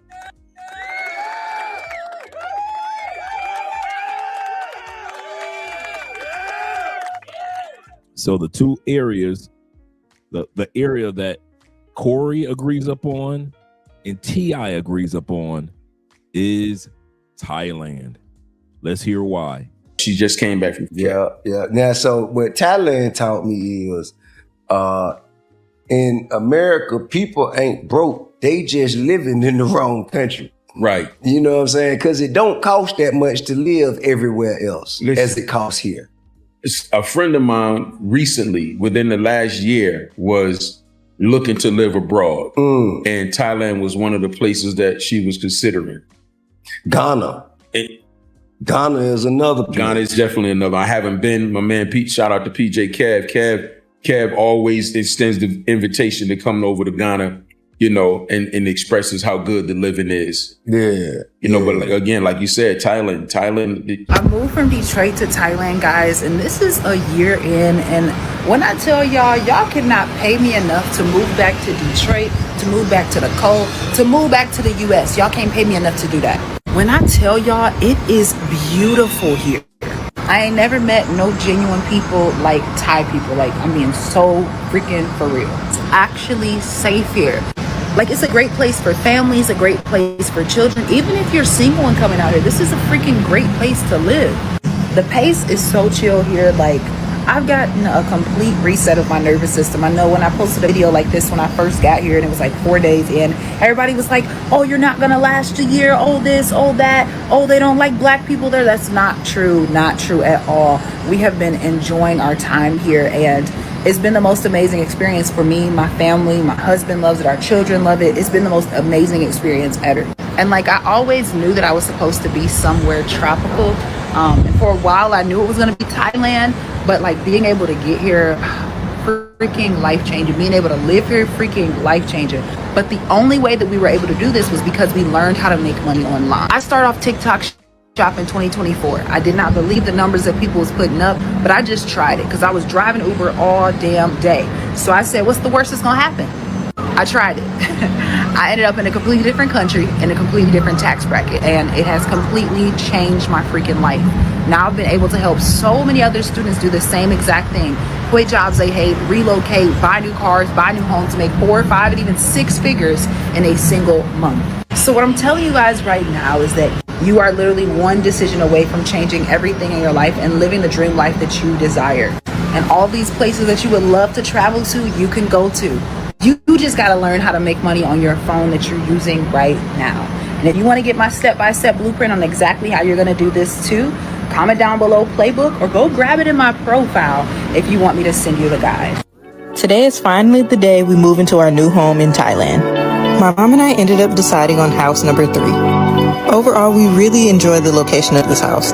Although we're a little bit farther out in the city, we're much closer. See how she's further out from the main city. But let's see how that house looks really nice.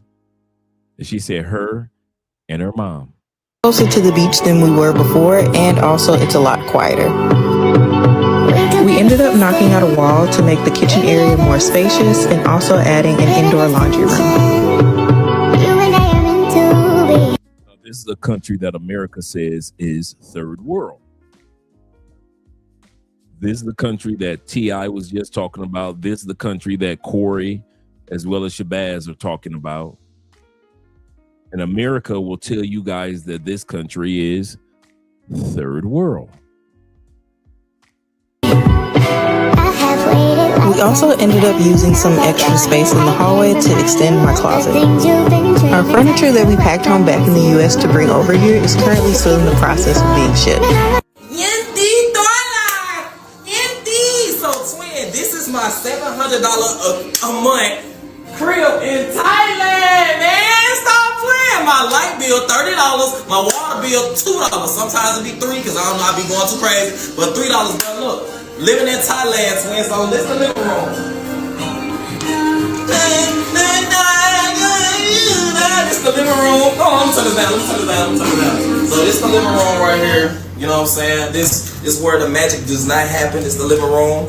And coming over here, this the kitchen. A lot of y'all be like, twin, where your kitchen? Twin, where your kitchen? Gang, this the kitchen. Because when you eat for $2, $3 in Thailand, why would you want to cook?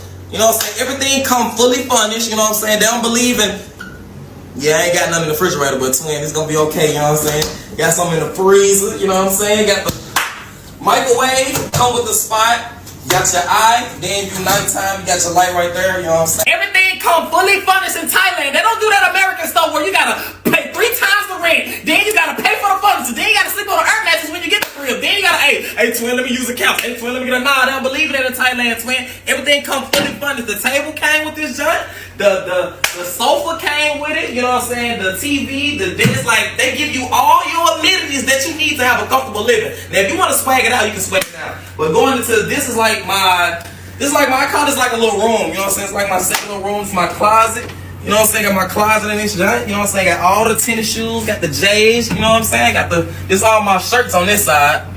And on this side, you got all my pants, you know what I'm saying? So this is like my closet space. Got all my bags in here, you know what I'm saying? Just cool. Then I got this OG peak, man, W peak. Then I got my Ant-Mans over here. Got my bags, you know what I'm saying? My earner board. Just like a little cool room, you know what I'm saying? Hey, man, this is my restroom, you know what I'm saying? Got the Supreme carpets in the restroom. You know what I'm saying? Got your good toilet, you know what I'm saying? Let me show y'all this part. You know what I'm saying? We got all this, you know, you got your mirror, got all your accessories, you got your good running water, you know what I'm saying? It's cool, you know what I'm saying? Not too crazy, not too OD, you know what I'm saying? You got the shower head where it come down, if you want it to come down, then you got the thing you want to pull out and type shit. And then in Thailand, another thing, they don't really use tissue like this, so they got this. I ain't used it yet because I'm not with the Diddy. I ain't used it yet, twin, but, you know what I'm saying? If you with the Diddy, you know what I'm saying? Brother said, I'm not with the Diddy. Oh my God. I'm not with the Diddy. Shout out to that young brother. Definitely recommend. I'm gonna do it one day, but just not today. I'm about to show y'all outside. You know what I'm saying? The view is crazy, bro. I'm talking about this is the best view of all of Thailand. Look at this view. Good morning, Bangkok. Sometimes they'll say, good morning, twin. And I'll be like, what's up, twin? And you know what I'm saying? Sometimes. So over here is my washer. You know what I'm saying? This is the washer.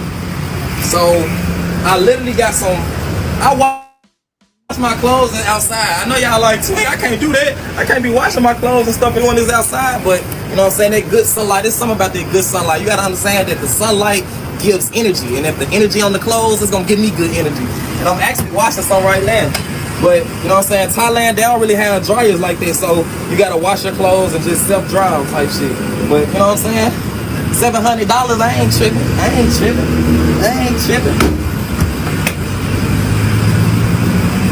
Twin, W split with statue in the crib. W split, this is my favorite part, gang. We going upstairs, and these right here are the LED lights, you know what I'm saying, I got all LED lights going, so at nighttime, you know what I'm saying, I might bring a lady, but now I'm just playing. See, that's what I'm saying, y'all be tripping already. So this the upstairs. This the upstairs right here. You know what I'm saying? I put all my things right here. You can come up. This is the bed. You know what I'm saying? Got my Supreme bed. You know what I'm saying? Into the crib, got my Supreme bed, got the Supreme everything. Then you turn on this side, I got all my, I'm not done with the crib though, because I'm going to put a big picture on this side, like a big bear picture. And then over the headboard, I'm going to do another big picture. It's going to be crazy. Now come over here. So as y'all can see, you can see the whole, pull the overhead up, you can see the whole little thing like. This will $550 a month get you in Bangkok, Thailand. Now they're building the same exact condo called Cloud, and that's the best way you're going to get the best price. In Bangkok, there's a bunch of these sky-high buildings, so they're easy to find.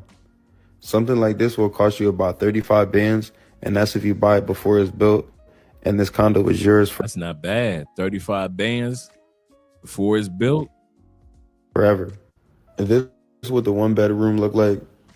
It really got everything one person need, fully furnished, new bed, with great views across the city.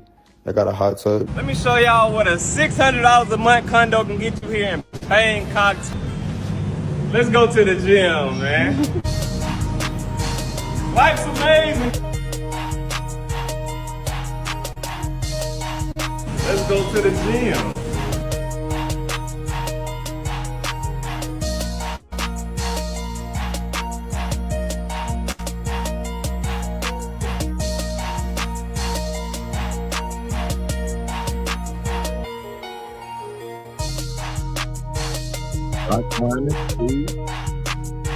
It's for $600 a month. Right now we in the gym locker room, and it also has a sauna.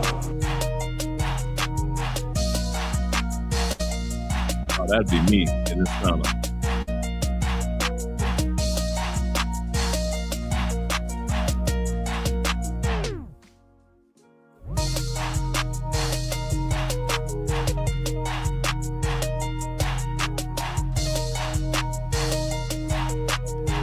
Let me show y'all what the room look like, man. Was one of the best decisions I've ever made. First up, the cost of living is drastically lower than what it would be in the United States, plus the work-life balance is honestly something you can't beat. And today I'm going to show you the cost of a few things in Bangkok just so that way you can see how cheap it actually is living here. First up, you can rent a luxury high-rise apartment for just $500 a month, and honestly with views like this, you really can't get this anywhere else. Plus, Bangkok has so many Michelin Guide restaurants where you could eat a whole meal for less than $2. And this smoothie that would cost $25 in LA only costs $1.75 here, and this coffee cost me 50 cents. And we're not even going to get into the fact that you can go to the doctor and the dentist for literally less. Let me show you what you can get in Thailand for 280 USD. Alright, so boom. It came with a keypad on my door. And you're gonna walk in, And this is what you walk into. The kitchenette area. Don't worry about my shoes right there because I am moving. They gave me this too for my shoes, but I forgot to put them back in there. Type shit. Most Thai kitchens don't come with a stove top. So normally you would have to buy this and you got to buy your little pan. And that's how you cook your food. Some of them do come with like 1 or 2, but mine came with none. And of course I got an air fryer. This is my refrigerator that it came with. It came with this table right here. This whole, everything you see up in here, my condo came with. It came with this TV, but I ain't really use it because I don't really watch TV. And this was 280 USD, chat. And this is my bedroom where it goes down, you feel me? Yeah. Came with the bed, came with everything in here, literally everything in here. So, but this is my TV. It didn't come with this TV in this stand. This is the only thing that didn't come in the condo, of course. We gonna go into the bathroom. And this is what it's looking like, you feel me? I really feel like this is enough space for a couple or a single person. Like, you really don't need much here in Thailand. You know, in America, they tell you, oh, you need all this space and do just so you can accumulate more and more shit. Go out to the balcony so y'all can see the views. And I stay on the 33rd floor. Like shit. For people that be wondering, how y'all be going to Thailand and then y'all ain't got no money? Because some people come here with So you want to move to Thailand? Let's talk about what it really costs to move to Thailand in 2026. Because it's not just flights and first month's rent. The first big hit is housing move-in money. In Bangkok, it is very common to pay 2 months security deposit plus your first month's rent up front. So if your rent is 20,000 baht, your move-in payment is around 60,000 baht before you even buy a pillow. On top of that, most people still have to buy the basics. Bedding and towels, hangers, kitchen essentials, cleaning supplies, maybe a water or shower filter. Some buildings also charge for extra key cards, or you will pay for delivery of furniture and bigger items as you choose. Next, internet and utilities. If your condo does not already have Wi-Fi installed, expect an activation or installation fee, your first month of service, and maybe a router or equipment fee. Some packages also charge a penalty if you leave before the contract period. For electricity and water, ask if you're paying the government rate or a marked up building rate, if your water is included, and whether there are common area fees. Then there's visa and immigration costs. People remember the visa fee,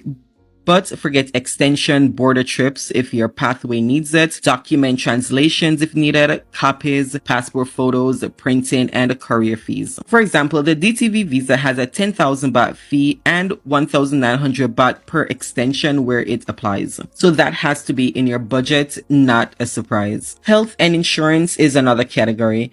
Most people end up spending on a first clinic visit, a refill of regular meds, travel insurance for the first 30 to 90 days, and at least a basic dental cleaning or any urgent work they may have been putting off. Move-in often triggers catch up on healthcare. Your transportation in month 1 will also be higher. You're doing airport transfers, BTS and MRT rides, grabbing taxis while you apartment hunt, buy supplies and figure out neighborhoods. After you settle, this usually drops. But that first month is always noisy on the budget. Even in a furnished place, you will probably buy household items. I was in IKEA stocking up on extra bedding, pillow, cookware, extension cords. You may need to grab a desk chair or work setup, maybe a fan, dehumidifier, or an air purifier depending on the season and air quality. Living in Bangkok, air purifiers are a big one people forget about, and it is needed. So on top of your exit fund, you want a Thailand landing buffer. That is the money that covers deposits, setups, extra food while you're still figuring out where to shop, more transport than usual, and random fees you did.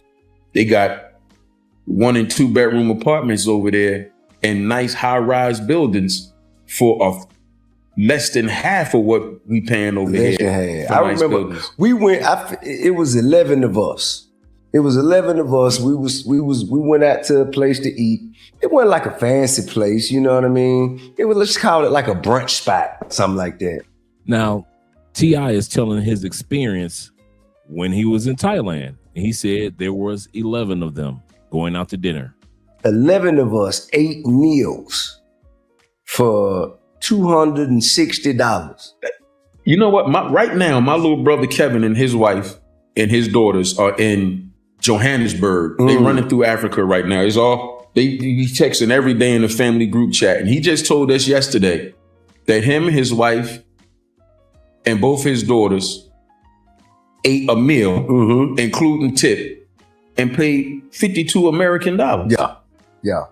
So we need, I think at this point, our people need to begin to explore abroad to see. A 1,000,000%. Even if you go, because what we've been talking about in my family with my siblings and my mom is like my brother been showing us these immaculate 52-acre properties with these big house in the front and the other house in the back. And, we talking about under 400,000. Yeah, that's living, and it's cheaper if you build it.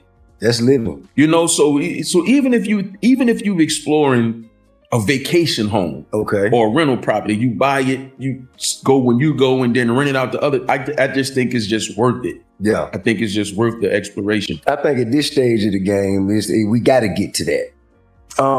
Tell me, why do you think the culture wants people to lose everything to prove that they are accountable? That's the cancel culture's way. That's jealousy, man. Yeah.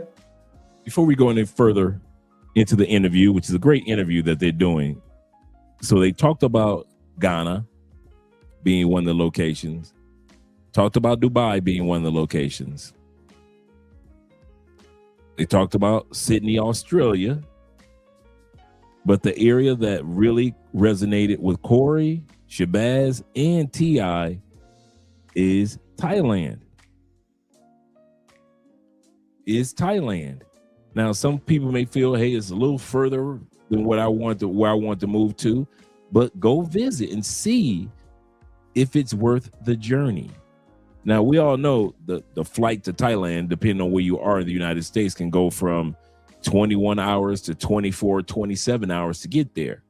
So you're not going to be there for 3 or 4 days. But if you got a plan to be in there for a few weeks, a few months, go to Southeast Asia. Because once you get to Thailand, you can take time out to visit Philippines, Japan, Indonesia, Bali area, of course.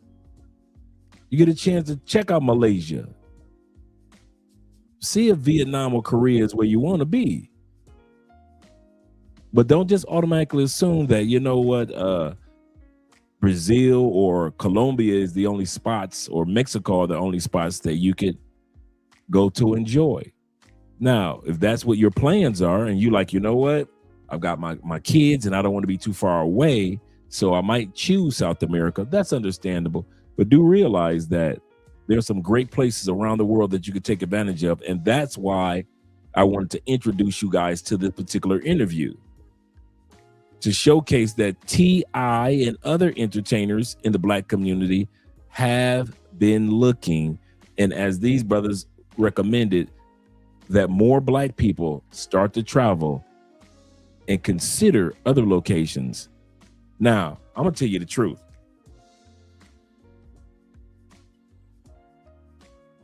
I know most brothers and sisters aren't going anywhere. Y'all ain't going nowhere. Y'all gonna go. The furthest y'all go is fly to Alabama for the family reunion. You're gonna fly to Mississippi for somebody's high school or college graduation. You might do a cruise or two, but hey, Carnival Cruises to kick half of y'all off. So y'all too ratchet for Carnival Cruises. And let's not talk about all the fighting that's going on with the Pookies and the Ray Rays that are coming to Thailand, as well as Brazil and Colombia. But I know most people aren't going to go anywhere. So this channel, once again, is dedicated to those that do want to go. Now, what these guys are also talking about when it comes to the United States, we have that crabs in a bucket mentality. One of the reasons many of us don't travel, because somebody is treating you with the crabs in the bucket. In other words, there's somebody's opinion on travel that's pulling you down. Shout out to all you brothers that are in here right now. Let's continue on. That's all. That's that evil eye of jealousy. That's that. I want to see you lose it because it's gonna make me feel better that you lost it. I'm gonna feel good if you lose everything.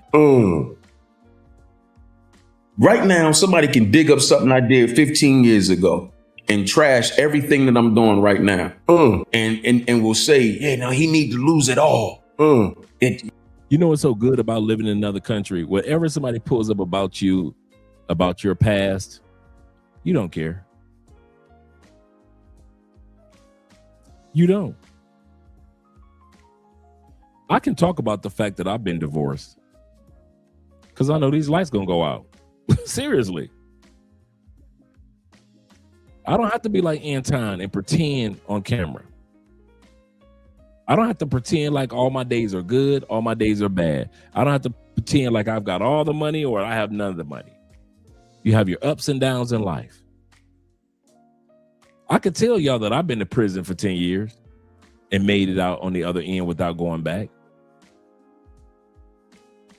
I could tell y'all that. Why? These lights go out. You could have discovered it on your own. You can Google Andre. You can just Google and say, hey, Andre was in jail. We see his mugshots. There's nothing that I fear telling guys because at the end of the day, the lights are going to go out and I don't live in another country. But in the United States, one of the reasons a lot of you guys don't travel, if you want the honest truth is because you're letting other people pull you down back into that bucket. You think if you can't find a group of people to travel with, then you won't travel on your own. You're still believing in the misconception of that you have to have a certain amount of money to at least travel your first time.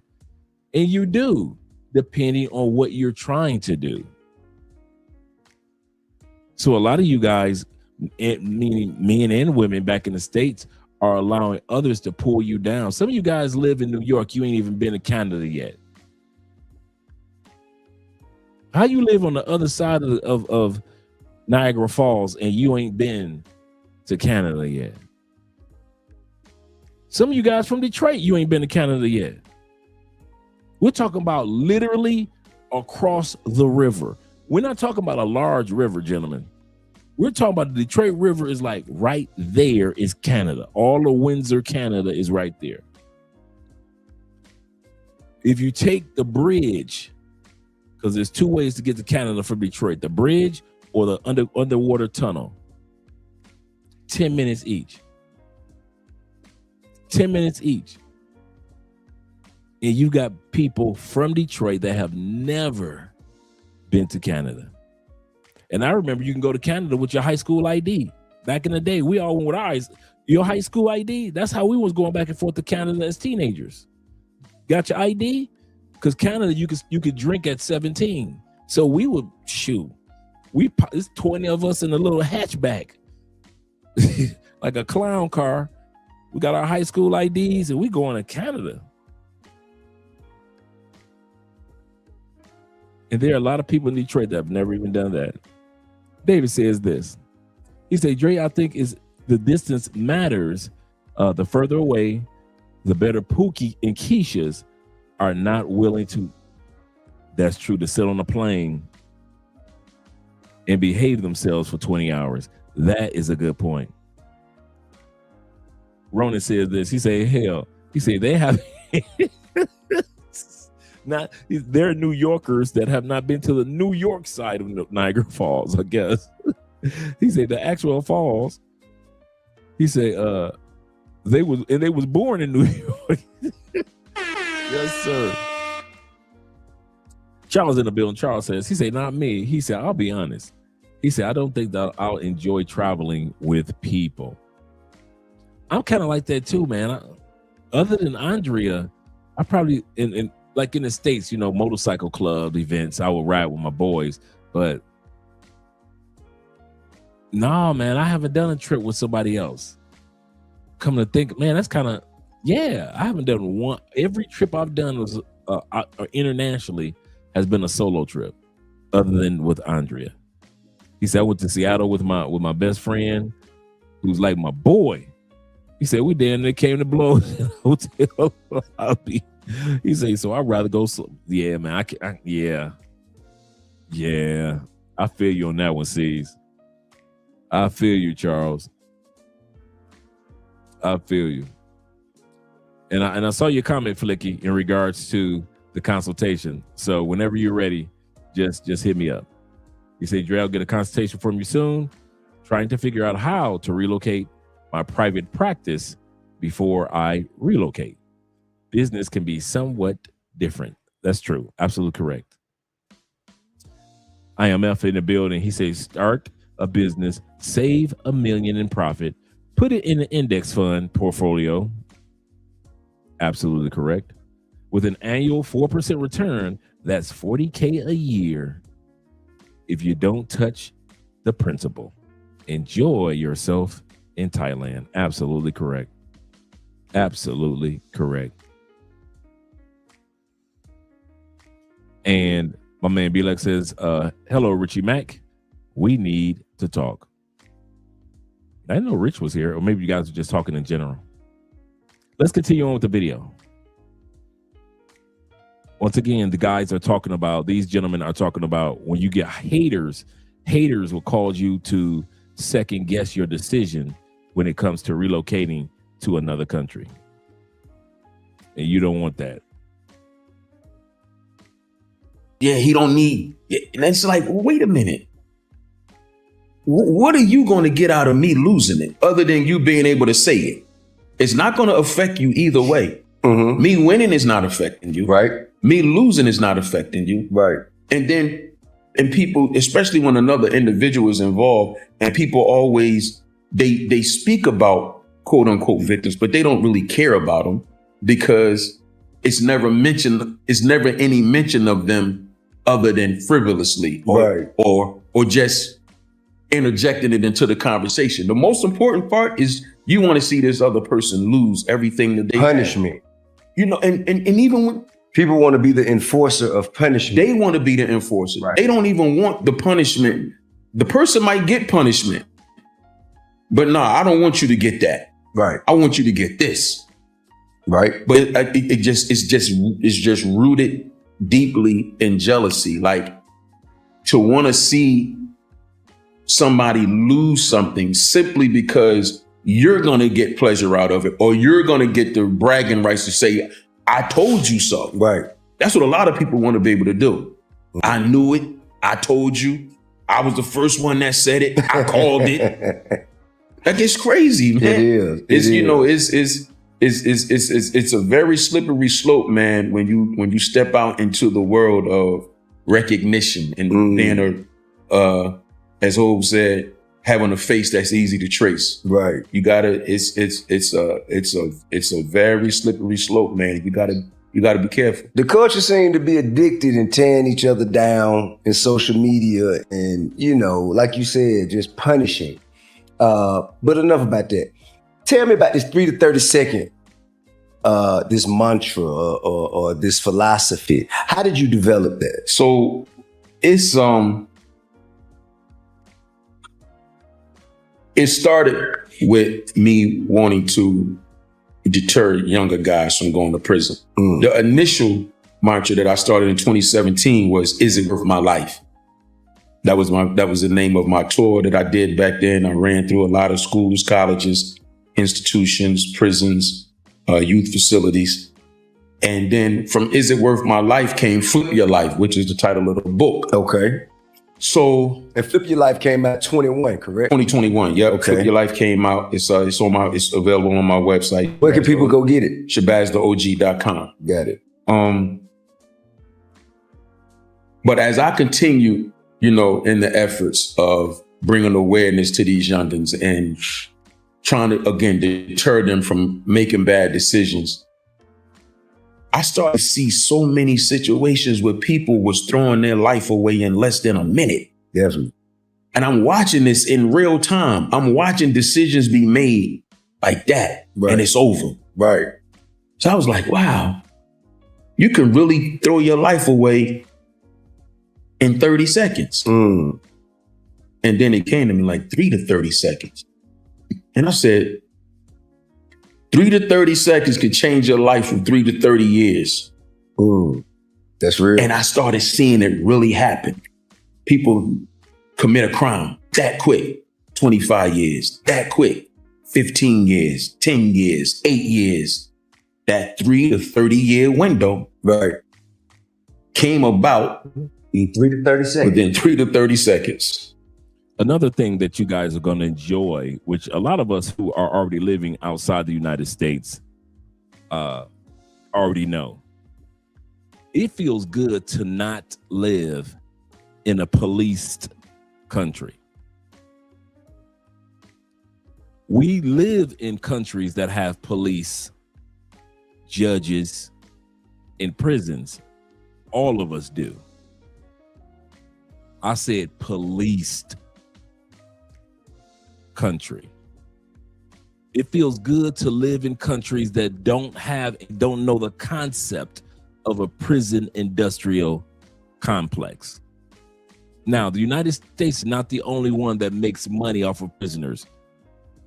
We've already looked at videos of when somebody goes to jail in China and they put them to work, just like the United States.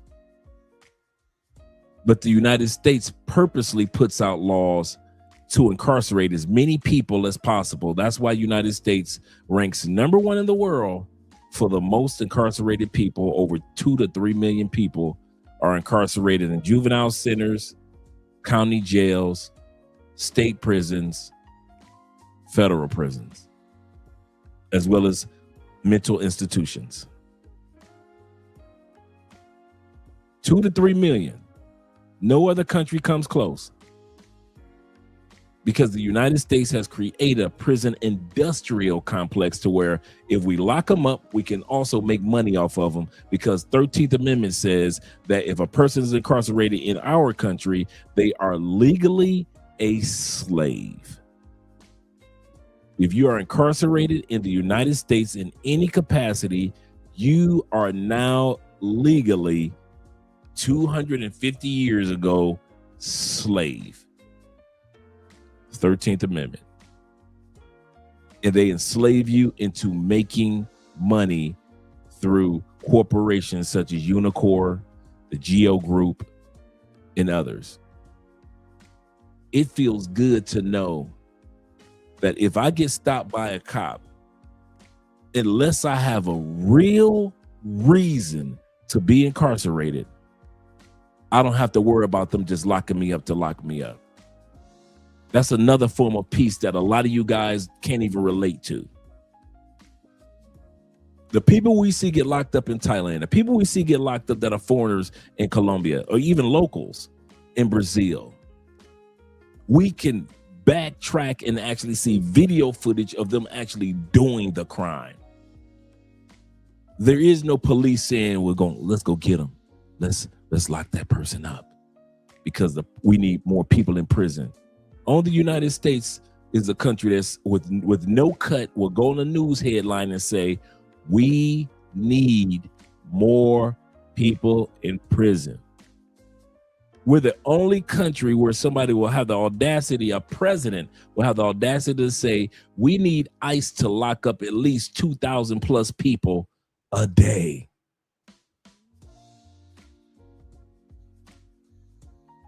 Do y'all really think that the 200 plus thousand people that got locked up this year through ICE, do y'all really think that they're going to fly all them people back to their country? No. They're going to use them for the prison industrial complex. Because in the United States, according to the 13th Amendment, if you get incarcerated for anything, you are legally a slave. And we are going to put you to work. So most, if not many, of those people that have been incarcerated due to ICE are not going to get shipped back.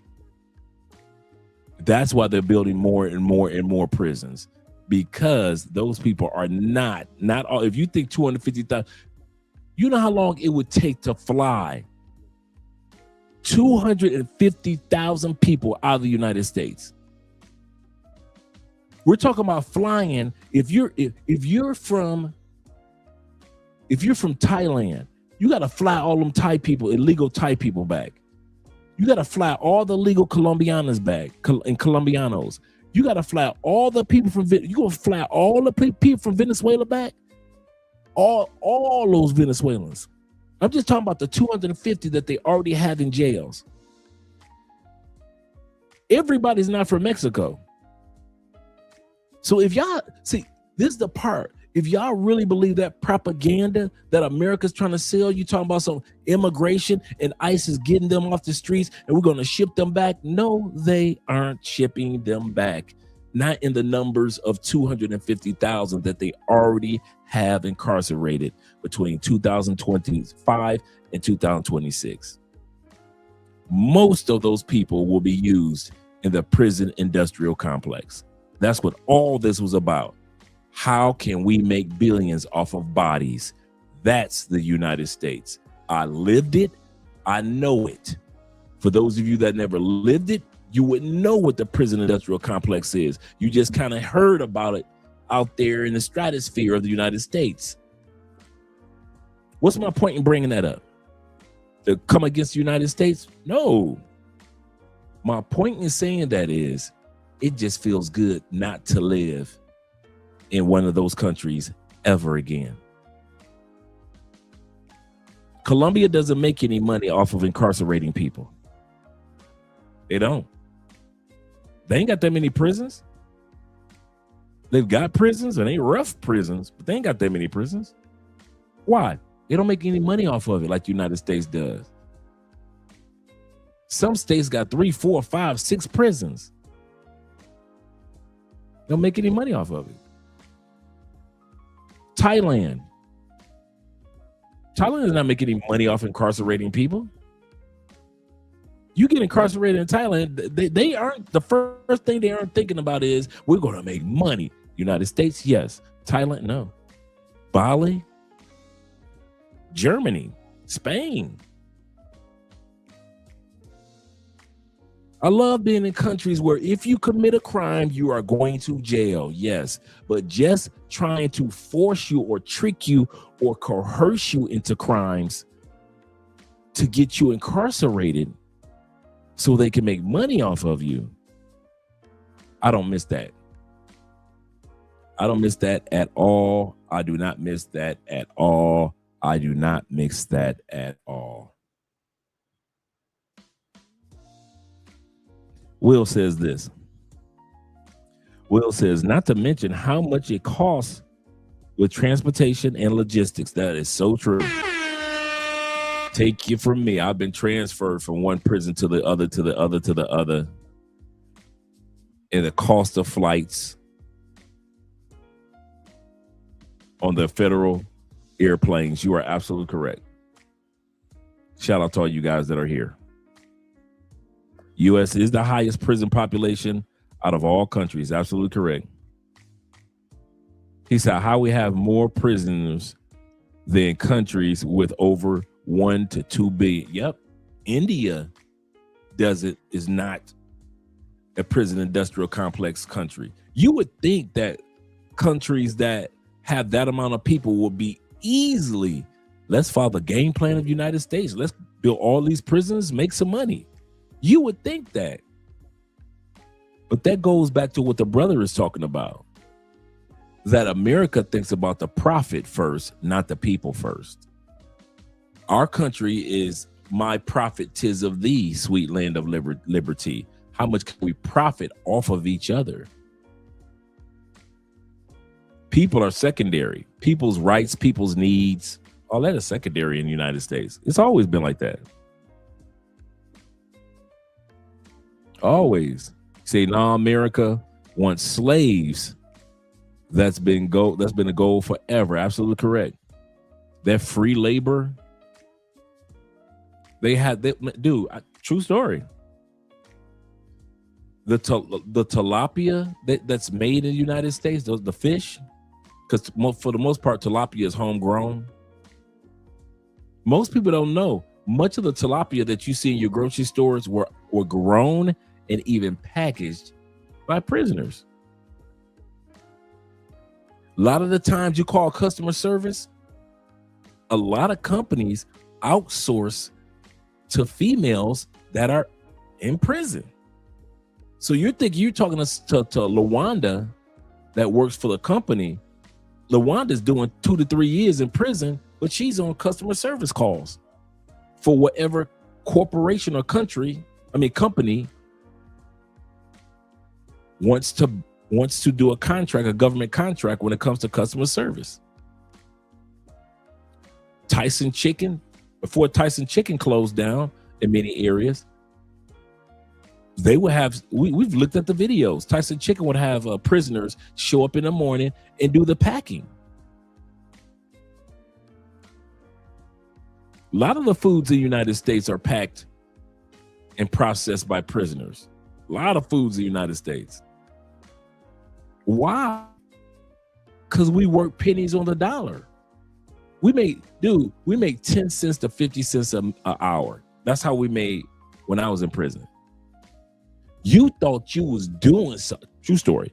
You thought you was doing something if you made $1.50 an hour in prison. You thought you was doing something because you're gonna be bringing home like $150, $250, $300 a month, right? And, in prison back in the 90s, that was decent money for your commissary. $300 a month, $150 a month. You spend all your drug money on attorneys, so you ain't got that left.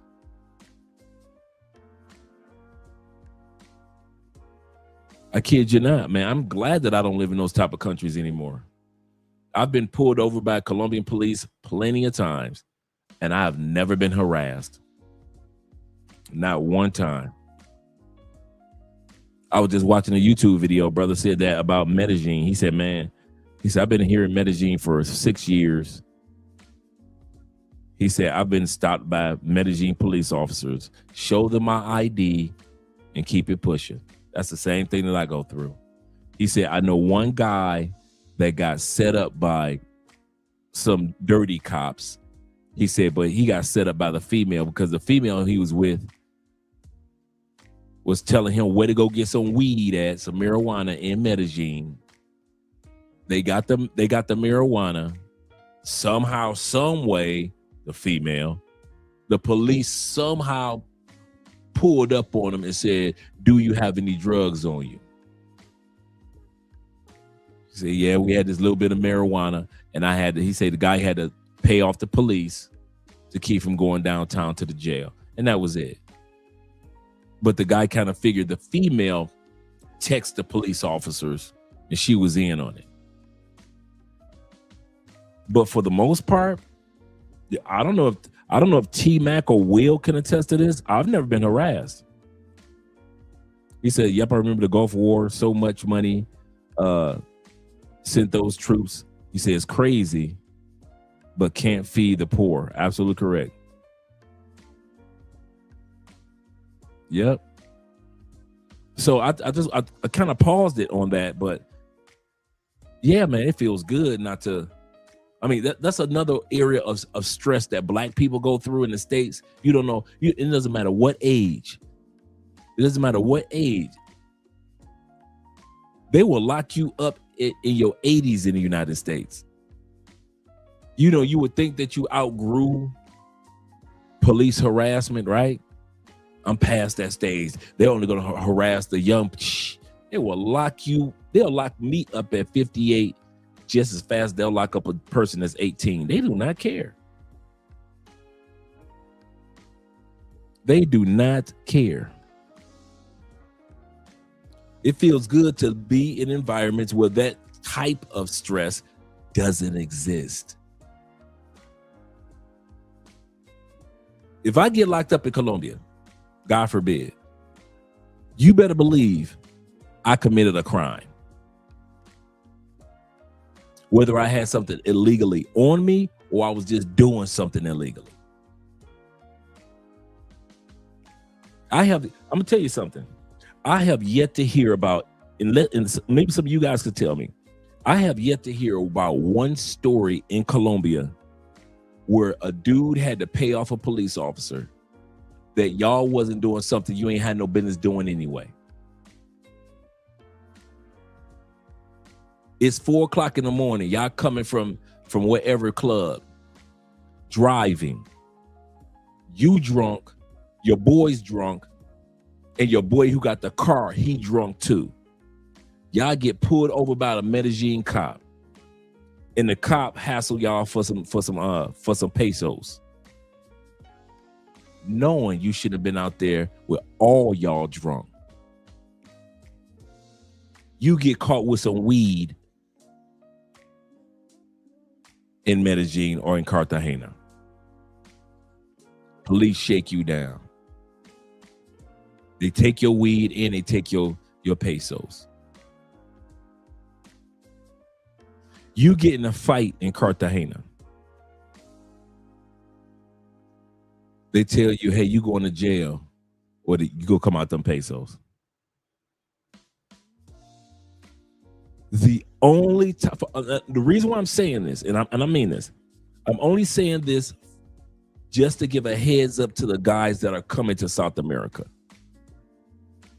Most of those horror stories about dudes saying, man, I got shook down by the police, them Negroes don't never tell you the whole story. I'm telling you, the police in South America, for the most part, ain't bothering nobody unless you are literally out there doing some ish you ain't got no business doing. That's the only time they ask you for a few dollars. Hey, you got to come out some money or something, dog, before you go to jail. And they got you dead to rights. You did have the marijuana on you. You were driving drunk. You did smack that Colombiana in public. You smacked her in public. Everybody saw it. You was drunk. She said something crazy. You smacked her to the ground. Police come around. Police says, either you gonna pay us or you going to jail. You did the crime. I have yet to see any of you dudes. So all you dudes that come to Colombia, feel comfortable. Colombian police are not harassing like people be trying to tell you. Yeah, man, they just stopped me to stop me. No, Negro. What time of the morning was it? 4:30. Okay. Were you driving? Yeah. Was you drunk? Man, no, I just came from a club and I wasn't drinking that much. Was you drunk, Negro? I don't remember. Yeah, you remember if you was drunk. You was drunk and them police in DR shook you down because you driving that rental car in DR and they shook you down for a few dollars. But you don't want to tell that part. Looks like I'm freezing. But you don't want to tell that part.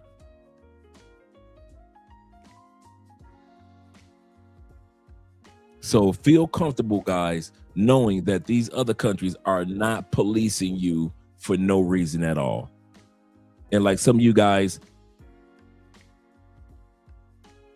he says, sir, sorry, I was on a playback on the Corey Holcomb part. Okay, cool. Shout out to Ronan.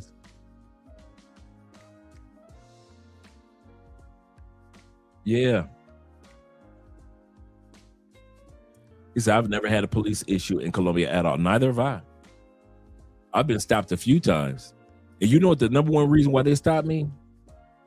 I've gotten one ticket, but they were giving everybody a ticket turned down that street. It was like, I guess they were trying to hit a quota that day because it was like 15 cars lined up, including our truck. So I didn't trip on that one. But the most when I've gotten stopped here in Colombia, it was for fundraisers, for wheelchairs. I've had that happen 3 times. One time, twice by myself, and one time I was with Andre and her family, and we were just coming from a restaurant, and they stopped me. And they were stopping like cars periodically anyway, and they were just letting everybody know this was the time of the year that they do the fundraiser for children and older people that want wheelchairs. So you can either help pay for a wheelchair that you kind of like move by your, manually, or you can help fundraise for the electric wheelchairs for older people. And that's the only time I ever got stopped. Kid you not.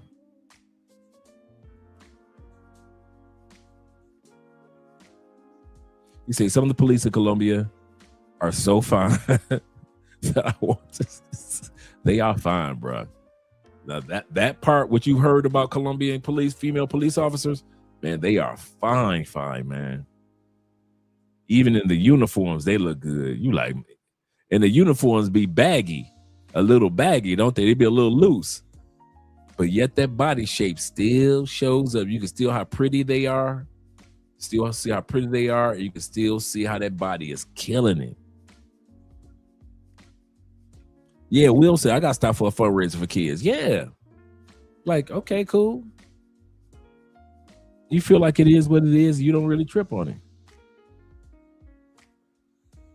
Who in their F mind stops a Colombiana, slaps a... This Colombian dude. This is Colombia. Dudes do some of the stupidest stuff when they on vacation. Dudes do some of the stupidest thing, IMF, when they're on vacation. That is so true. Let's get back to the last portions of the video. Man, have you seen the effect that the application of that philosophy has had to prevent people from doing things? 1,000,000%. All right, so this is crazy. So the richest people I know, they're all leaving the United States. They're moving their assets, their money away from the States. And you don't necessarily need to be a billionaire to figure this out. You can put yourself in a position where you don't need to leave the United States, but you can be in a position where if things hit the fan, which it probably will, you're in a position where you can. Look, for me, I personally just picked Southeast Asia. I love Southeast Asia, but people live in Dubai, they live in different places. The problem is a lot of people, you have kids, you have a family. You can't just pick up your bags, leave the United States and say, all right, kids, figure out the international community. It's a little bit more difficult than that. So here's what you can do instead. You need to build an online income stream that is digital, that you could do anywhere in the world. You could travel, you could literally, if things happens, you can make a lot of money, 10, 20K a month, something that's a surplus. It needs to be doing at least like double the money that you currently spend per month on your bills. You need to make an income stream that can double that, put that extra money into savings, because then you can easily, if something gets really tough in America, you can pack your bags and you can move anywhere in the world if you have to with your kids, and you have money, you have an income stream coming from somewhere online. So you don't need to be anywhere physically at a job or whatever. You don't need to be in the United States. One of the pros as well is there's a lot of tax advantages when you do this, but that's a whole different thing. When you start making millions of dollars, that's when you need to worry really about the tax loopholes. But my point is that's why a lot of people are moving to these other countries, because there's more tax loopholes. These other countries want rich people to come to their country, so they're literally giving you incentives. But I know for a lot of people, they're scared because their entire community, their life is in the United States. You don't have to leave United States, but you want to be in a position where you can. If you want to prepare for that, just comment the word guide. I'll send you a free masterclass showing you exactly how I personally build faceless AI YouTube channels. That's where I make all my money from. That's how I'm able to travel the world, and I'm able to be in a position where if something bad happens in the United States, it doesn't affect me. I don't know if I'm the only one feeling like this, but have y'all ever felt like, have y'all ever felt like when you wake up, you still not happy? Because all these things that you gotta do throughout the day, every day, you repeating yourself every fucking day doing the same shit to the point where you never get to enjoy life like you really want to. I feel like I'm 37 years old and I have to make a change in my life now. It's either now or never, and I'm finna make this shit happen. First and foremost, I want to speak on relationships. Everything I'm speaking on is in America. Relationships, they not shit. Family, they not shit. Co-parenting ain't even strong enough. It's poor as hell. You know what I'm talking about? Like, it's so much bullshit here. The demonic, the people, how we people think nowadays. The motherfuckers out here that pretend to be real, but they really fake. Not the whole world. I'm only speaking specifically on America. It's fake. I'm sick of it. I'm tired of it. I'm ready to go. My first investment for this year is a passport. Once I get my passport, I promise you, my taxes, I'm not spending it. My car, I'm selling it. And I'm getting the fuck away from America. I love my kids. I love my family. Bruh came with truth. He said that Did he not say that with his chest? Did that brother not say that with his chest? He is getting the F away from America. We could bring that beat back. That brother was straight serious about his. Straight serious. I felt that. I felt that and I'm already gone. I felt that and I'm already gone. I understand, young man. Yeah, brother is fed up. He is over it. I feel where he is coming from. And a lot of us are like that. Brother said, listen, I'm going to take my tax money. I'm going to sell my car and I'm going to believe in me. Yep. Use a digital nomad visa. Or no. I'd rather get the nomad visa. Seriously, man. That is serious.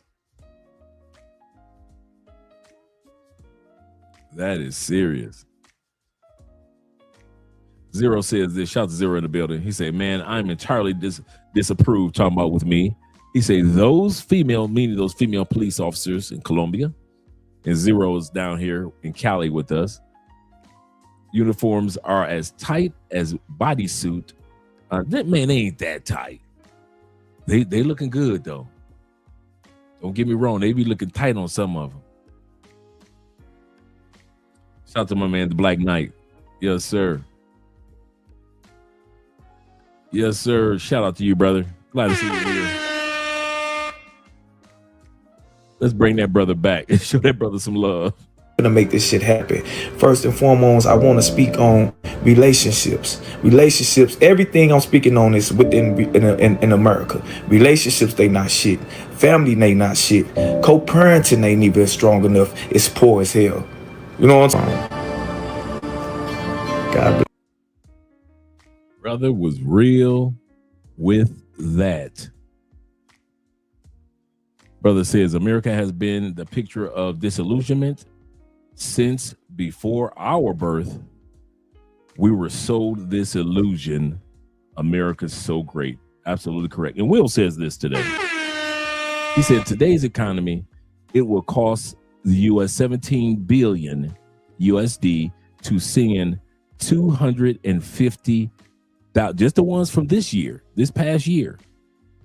We're just talking about the immigrants from this past year. Remember, during the Biden administration, almost 11 to 12 million immigrants illegally entered the United States.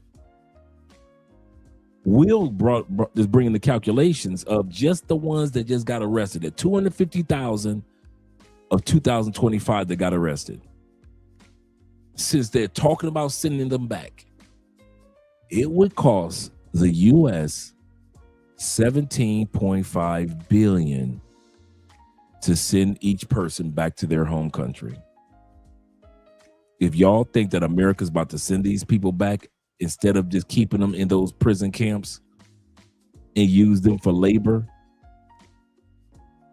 so all these prison, the prison industrial complex and the privatized prisons can make their money.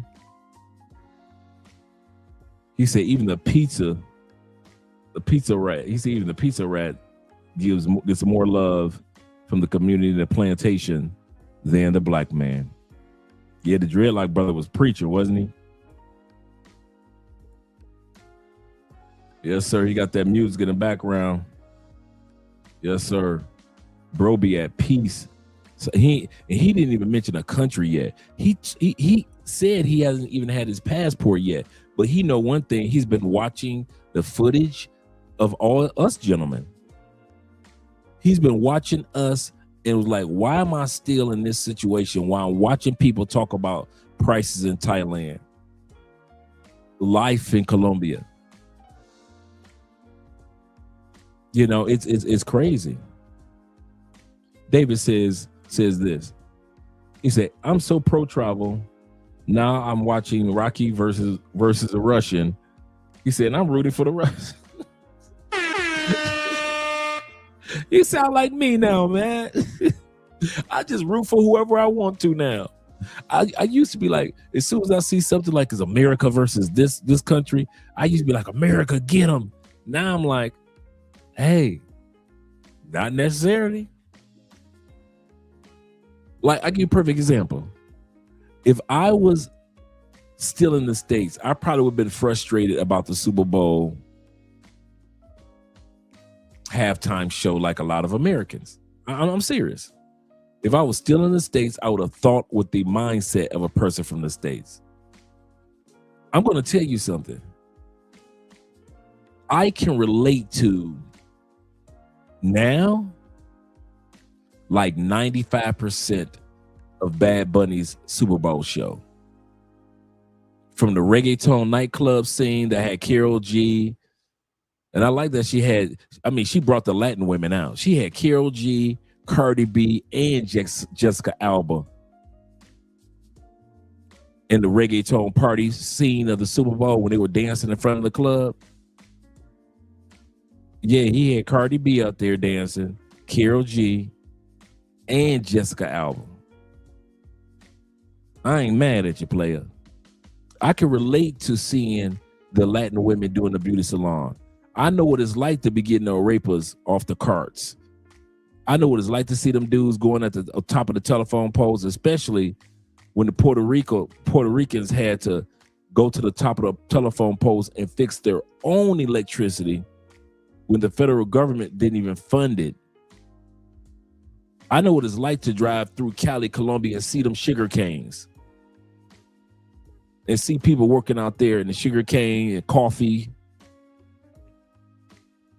I know what it's like for all that. I can understand the over-sexualized Latin music because Latin music is sexualized and romantic, and very romantic. And so it has a romantic side, it has a sexual side. I can relate to that, to where America's like, and they're gyrating, kids are watching. What? We've been watching Michael Jackson gyrate since Off the Wall album. Ain't nobody ever said nothing about Michael gyrating all them years and grabbing his nuts. Michael been grabbing his nuts and ain't nobody say, we've got kids. Why is he grabbing his nuts like that? But when Bad Bunny do it, oh, it's a problem. I can relate. I really can relate. I sat back and I was watching the whole thing and I was like, man, I know, I get it. I get that. I get the tall grass, the whole thing.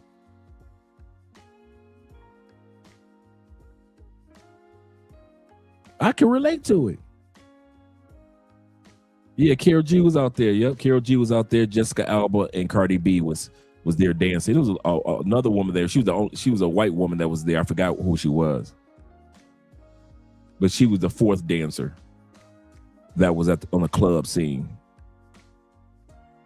He said, I cheer for Jamaica when I watch track. Yeah.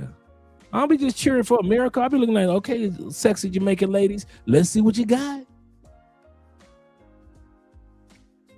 He said, but Cardi B didn't make but didn't Cardi B make song WAP, the song was supported by Americans? For real, thank you. But the Latina artist does it, and it's just too far. Absolutely correct. Yeah, man. Shout out to JB in the building. He said, I'll be going to Latin clubs in the States. He said, I'll be going to the Latin clubs in the States for years.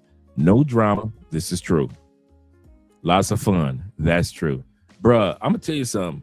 You ain't never lied. It's been years. Even before I moved, it's been years since I've been to a black club. Man, once I discovered Latin clubs in the United States, you couldn't get me back into a black club. You couldn't pay me to go to a black club in the United States. Now a lounge or a cigar bar, mature lounge or a bar, that's one thing. But like a club, like Atlanta or Miami type of ish club, not me. I'm going straight to the Latin clubs because you ain't never lied. They got the sexy ladies. They are having fun. People are on the dance floor actually dancing and having a good time. Man, please. Yeah, I saw that Michael Jackson trailer. And plus, his nephew, I believe that was his nephew that's playing the part, or one of his nephews. So, yeah. No, wait a minute. Isn't that nephew part Colombian? The young man that's playing Michael Jackson, is, if I'm not mistaken, he's got Colombian in his blood. But, yeah. And let's put it like this. If I was still in the States, I wouldn't even care to know that fact. I wouldn't even care enough to know that fact. Yeah, that's how you learn salsa, man. Just get out there on the floor. He said Carl Weathers, Kiki's your wife from Rocky.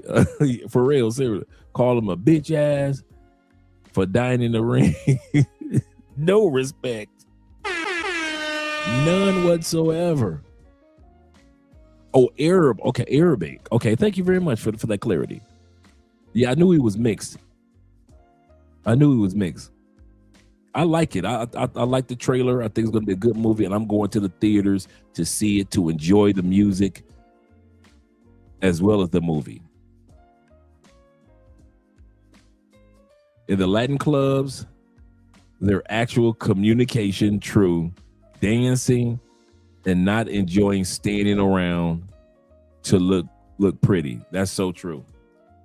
Those ladies gonna hit the dance floor in the Latin clubs. That is so true. And people do converse and conversate. Man, you ain't gonna be. It's completely different environment in Latin. If you, brother, I'm gonna say this. If y'all in the States still going to black clubs, stop it. Stop it. Latin clubs remind you of how black clubs used to be. Just in case if you've never been to one. Excuse me, gentlemen. Just in case you've never been to one, the way that black clubs were in the 90s, the 70s, the 80s, that's how Latin clubs are. Kid you not. He say facts. I'm going dancing next week. Excuse me.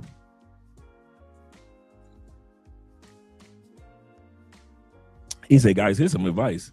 You get laid quicker in Latin club in the United States than any other clubs. This is true. He said all the Latinos and Hispanics are there. And plus, with you being a brother, you like the new face. Who is that? Excuse me. Yeah, I got me some good Latin coochie. She's a Mexican chick. Ooh, she was fine too. From a Latin club. She was fine. All right, gentlemen. Let's get ready to head up out of here. I don't want to hold you guys back, but I do want to say one last thing. Excuse me.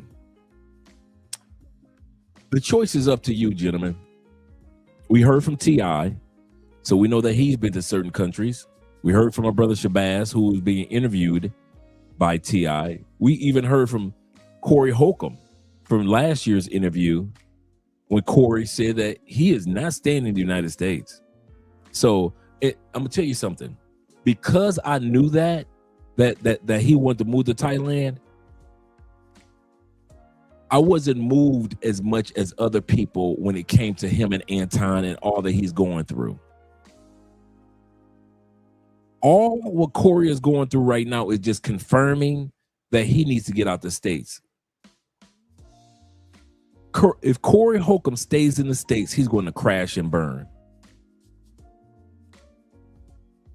You can tell Darla's been with him for 13 years, and now he and his co-host have gotten into it.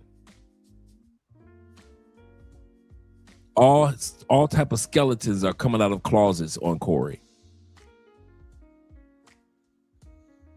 Corey needs to not be as emotional and irrational and just come to the conclusion, I'll make my money in the United States, I'll tour. Because think about it, Corey's an excellent comedian. I tour in the United States. But like one of you guys' brothers said earlier, I would open up a club in another country, in Thailand, like he was talking about, I will keep doing 5150, and I would take 5150 to Asia with me.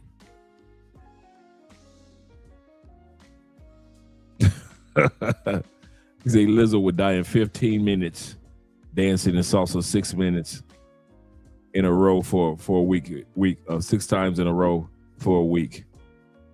It's like a sign from the divine. Join salsa class, passport bros. Yes, sir. Yes, sir. Natural defined filter. Yeah, Corey, he's already said he's going to leave. I think this is starting to become the signs of the time for him to just go ahead and leave. Yes, sir. Let's get ready to head up out of here. I'll see you guys mañana. See you guys tomorrow. Remember, Saturday is Valentine's Day for you guys that may have a young lady that you're dealing with in another country. And if that country celebrates Valentine's Day this Saturday, then you know what you need to do. Let's get started with the outros.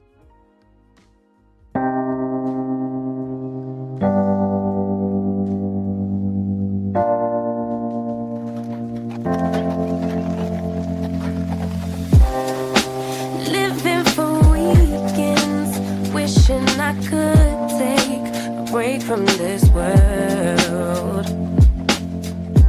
Running on a hamster wheel, but searching for something I can't feel.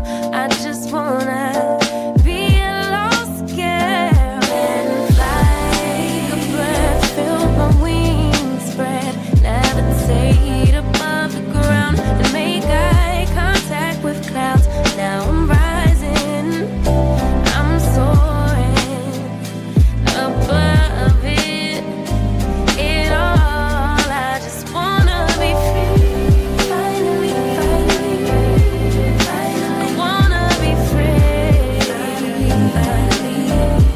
I wanna be free, finally, I wanna be free, finally. I always daydreaming, never imagined I lose my spark. Living in this crazy time, putting back the pieces of my mind. I know how to